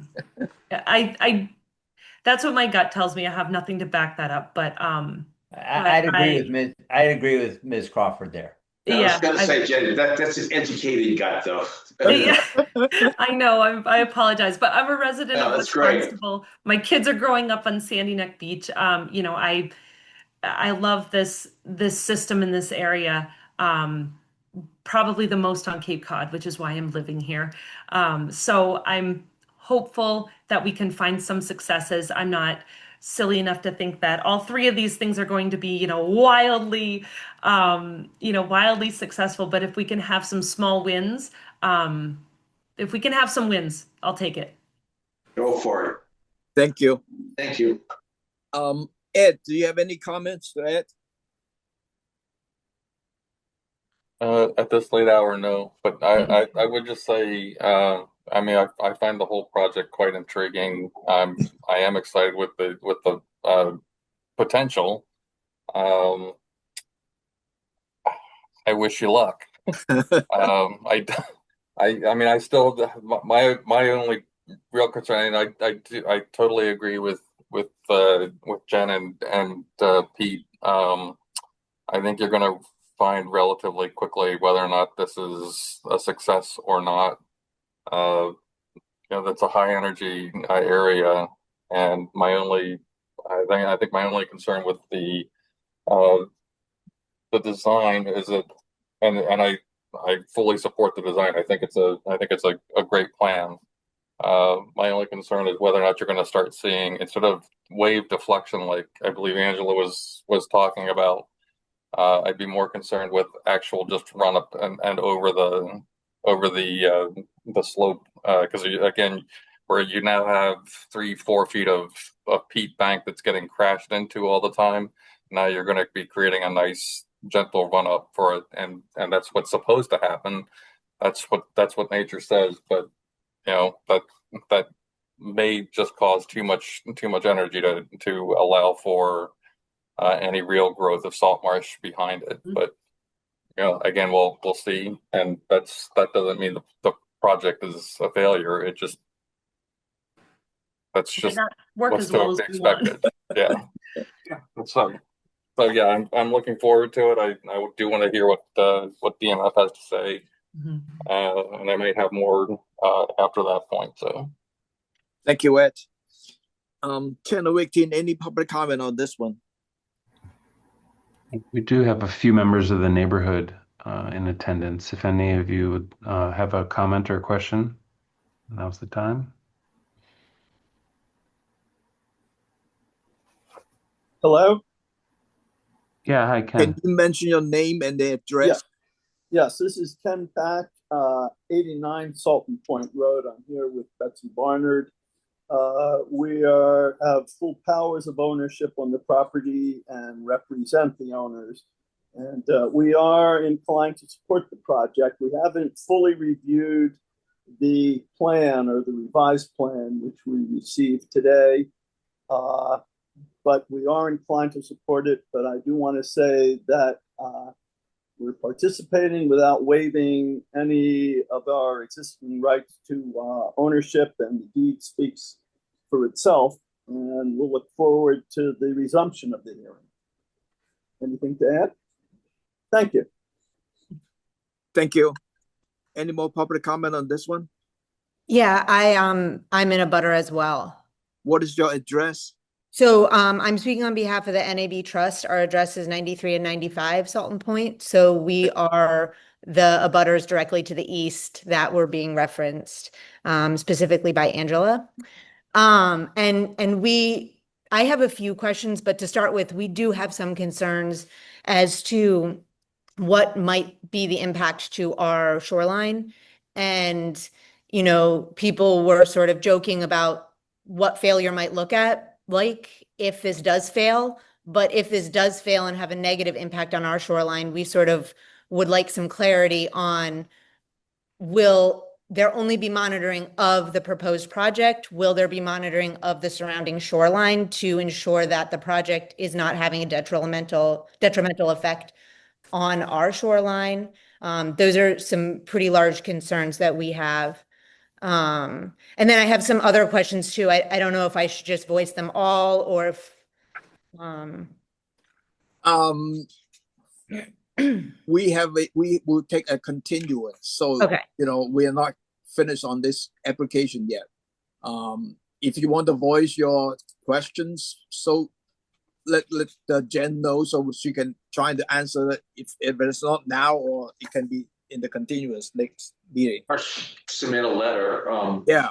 or email or something. Yeah. Can I ask a question of Tom?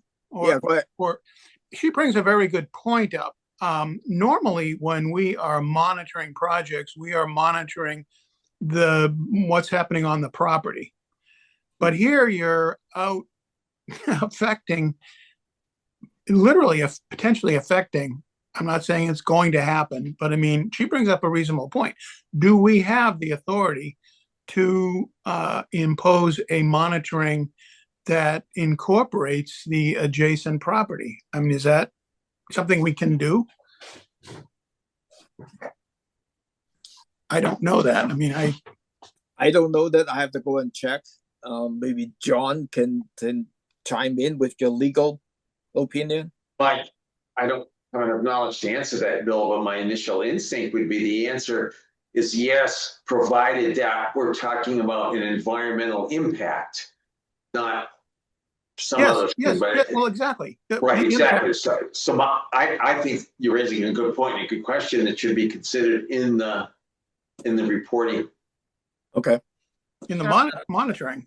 Yeah, monitoring. Yeah. I think also sounds like the property owner of the adjacent property is asking us to keep an eye on her property to make sure it isn't adversely affected. So it may not even be an issue, right? Right, but I think that's what the compliance reports made. But I think that we should be looking at what the effect would be on the adjacent. Right. I mean, that would have an environmental effect. Yeah. Yeah. Thank you. I think that would be quite legitimate, Bill. But I think we should uphold that. Yeah. So let me go back to the public comment. The lady there, I did not catch your name. My name is Haley Tyree. I'm part of the NAB Trust. So if you want to submit additional written comment, I think that may be better. Okay. I've just been on the call for an awfully long time, and this is the third time we've been delayed. I would like to say that we have not seen the revised plan yet. I'm not sure if that's coming to us. Does anyone know the answer to that? It's posted on the town's website, and you can feel free to reach out to me at my company, and we can provide you with we can also provide you with plans that we submit, but they are all available on the town website. Okay. We weren't aware that they had been revised, so we did not. I'm operating off of the ones that were provided originally. You can call our office. Kim can send you the link and so forth too. Yep. If everyone would just entertain 3 more minutes of a couple questions. Oh, nope, my family just every right to continue. Go for it. Are you sure? Okay. We would just like to know if during the restoration process, if it is approved, we have a right, the 87 and 91 have right-of-way access down our driveway and to their property. So I think we would just like to see in the plans how, if there was equipment that needed to be stationed, if it would be stationed on their property, that would be our expectation, and not on the right-of-way. And then if there was large equipment going down our driveway, what would be the recourse if there was damage to the property from that large equipment going up and down? It's a really fragile ecosystem right there, as you guys know. And then the last question that I have speaks directly to, and it might not be correct now because if there's a new proposal, but on page 7, and I think on the page that was up at the beginning, there was a statement about proposed signage encouraging pedestrians to stay on a designated footpath. but I don't see any plans for a footpath to be built. So we are wondering how the residents of 87, 89, and 91 will continue to access their water, their right of way to the water, if that whole area is conservation and restoration. What is the expectations for them entering the water with their boats and just, entering for going down to the beach? That's something that that we can address for the next hearing for sure. Yeah, Jen has to look at it and trying to identify on the drawing. And as far as the equipment, the location of the equipment, we probably looking for a construction protocol where they park and all that stuff, so that you can take care of those questions. Yep. Channel 18, any more public comment on this one? Seeing none. None? I got my hand up. Oh, sorry, Pete.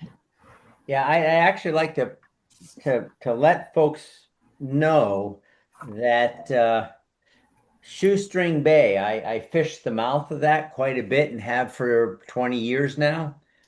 And I think I'm hearing that this wetland in front of us tonight does see foot traffic for the launching of boats and other things. I have personal experience both up in Plymouth, I'm sorry, up at Sandwich near their boardwalk and down on Shoestring Bay at the Gut. Foot traffic is brutal on Salt Marsh Peat. It is a driving factor for a huge loss of salt marsh peat and its vegetation down at the mouth of Shoestring Bay. So it might be something important that to try to lessen that foot traffic that we suggest to the applicant tonight that even some kind of raised by 1 foot traffic is brutal. So just please, Ms. Crawford, be aware that this right of way to water is, if it's being used a lot, is probably a major factor for the loss of your wetland. Understood. Thank you. Thank you. Jen, what kind of continuous date are you looking at? Well, I know that DMF won't have comment, or they would have comment by the 9th. I also know that you would require documents at least a week in advance. I'm thinking that maybe we should go 2 hearings out to give me a little bit more time to make sure that I have these things thoroughly answered and given back to you. And that way, when DMF's letter comes, if there's anything additional from them that comes out of their review of these revised documents, I would also have hopefully enough time to address that as well. I don't think that there will be, but just in case. So I don't know, what do you have for 2 hearing dates out? So I'm thinking like either July 15 or July the 22nd. I will not be in state on the 22nd. I'll be back country, so I won't be able to attend the 22nd. And I won't be around 15th. Yeah, I was just going to say, be careful because you're already running low on July 15th. I think we have 2 people missing. Yeah, I will not be here the 22nd either. Oh boy, you guys are killing me here. Wow, we'll have 4 people on both those days. Well, otherwise it's like July 8th is too soon though, isn't it?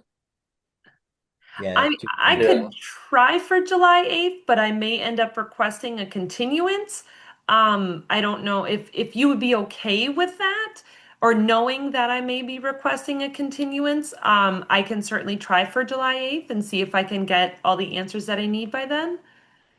The only thing you probably will not have Shellfish Committee comment though. Yes. So I would say try July 22nd. Okay. If not, you can always tell us that you're not available. You need another continuance to August the 5th or something. That's okay. Attention. Then let's shoot for the 22nd, and we'll see where we get with additional comment and everything by that time. And hopefully I will see you on the 22nd. And if not, I will request a continuance for a bit more time. Okay. Motion to continue to July 22nd then? Yes. I made the motion. Sticking. Okay. Second. Roll call. Abadili. Aye. Foster. Abstain. Hearn. Aye. Kashulik. Aye. Lee. Aye. Sampu. Abstain because I won't be there. Tangney, aye. So it passes to move the continuance to July 22nd with 2 abstentions. Thank you. Yes, Good luck, thank Jen. you very much. Informations. Thank you. I will see you soonish. Okay. A very Have a good impressive night. piece of work, Tim. Very impressive. Right. Thank you. Well Well, done. hopefully we can actually do a little bit of work on this property, and hopefully we will be somewhat successful. We have 2 sets of minutes, June the 3rd and June the 10th. I make a Angela? motion to accept the minutes for June the 3rd and June the 10th. Second. Roll call. Abadili. Aye. Foster. Aye. Hearn. Aye. Kashulik. Aye. Lee. Aye. Sampu. Aye. And Tangney, aye. That's unanimous. The minutes are accepted. Thank you. One last thing that we want to spend a little bit time is, Louise has been with us for like 18 years. And somehow I still remember those days that we drove out and take the MACC course with Dennis off the Cape. I think that was like, I still remember those days. It's interesting. And at the time, we have a lot of driving around. Time flies for 18 years. And thank you for your service, Louise. And I'm sure that the commission will miss you. And, but we are losing you as a commissioner and losing you as a friend as well. So that's all I can say. Other commissioner, do you want to say anything? Well, thank you, Tom. This has really been a wonderful opportunity for me, and 18 years is a long time. It's almost the length of a career in however one has a career. Yeah. It's a career of raising a child to the age of 18, which is sort of a break point in a way for kids. It's a significant length of time in terms of one's life expectancy, really. So it's been a very significant experience for me, very rewarding. And what I would say is that now I am leaving, there's an opening available to the public of the town of Barnstable. And if you're interested, I hope you raise your hand because these openings don't come up that often. And it's really a great opportunity. You'll meet new people, you'll go new places. If you're interested, your contacts might even expand into MACC, which would be interesting too. So again, raise your hand. The appointments committee would probably love to hear from you. If you have questions about how you think you would fit in, you could talk with Ed or Tom. So take advantage of this opportunity. It's a good one. Thank you, Louise. Thank you, Louise, for your service to our community and to our planet. Yes. Thank you, Louise, for reaching out to me right away when I first joined this group. And I'm going to miss you, especially because we're down one more female here. So I'm keeping your number, girl. I'll give you my jacket. Logo jacket. I want to thank you, Louise. I think you've been a great commissioner, and you have inspired me on several times. You've been really very objective and independent. And like tonight, when was how are we going to separate the legal, the enforcement versus, you stick to your guns and you argue well, and I really have appreciated working with you. Thank you for your service. Thank you for your words. Yeah, and I would add something to that. And I go back to before Louise joined the commission. She was just the new kid on the block for a little while. Louise, you and I have agreed on many, maybe disagreed on some, but I've always have respected your judgment. And I mean that to the bottom of my heart. And the other thing that I pride you on is our ability to disagree on issues and not on each other. And I think that's so important. So very important. My final comment would be congratulations to Ed, because I know he was with you on so many of those site visits. So give our best to Ed. Tell him thank you for his support of you during these 18 years. Okay, I'll tell him. Thank you. Yeah, thank you, Ed. I mean, you have, he's going with you for a lot of the site visits. And, right. Just another commissioner, but it's not official as commissioner, but we appreciate it. Angela, behind every good woman is a good man. Well, I take that back. I'm kidding. It drove me around too. I've been blessed to know both of them in my short time here, and I'm so thankful. Okay, thank you. Thank you so much, everyone. The best of health, Louise. Our next meeting is July the 8th at 6:30. Could I have a motion to adjourn? So moved. Second. Roll call. Abedili. Aye. Hearn. Aye. Pishulik. Aye. Lee. Aye. Sampu. Aye. Tangni, aye. And last but never least, Louise Foster. Aye. Bye, buddy. Good night, all. See you soon. Tomorrow.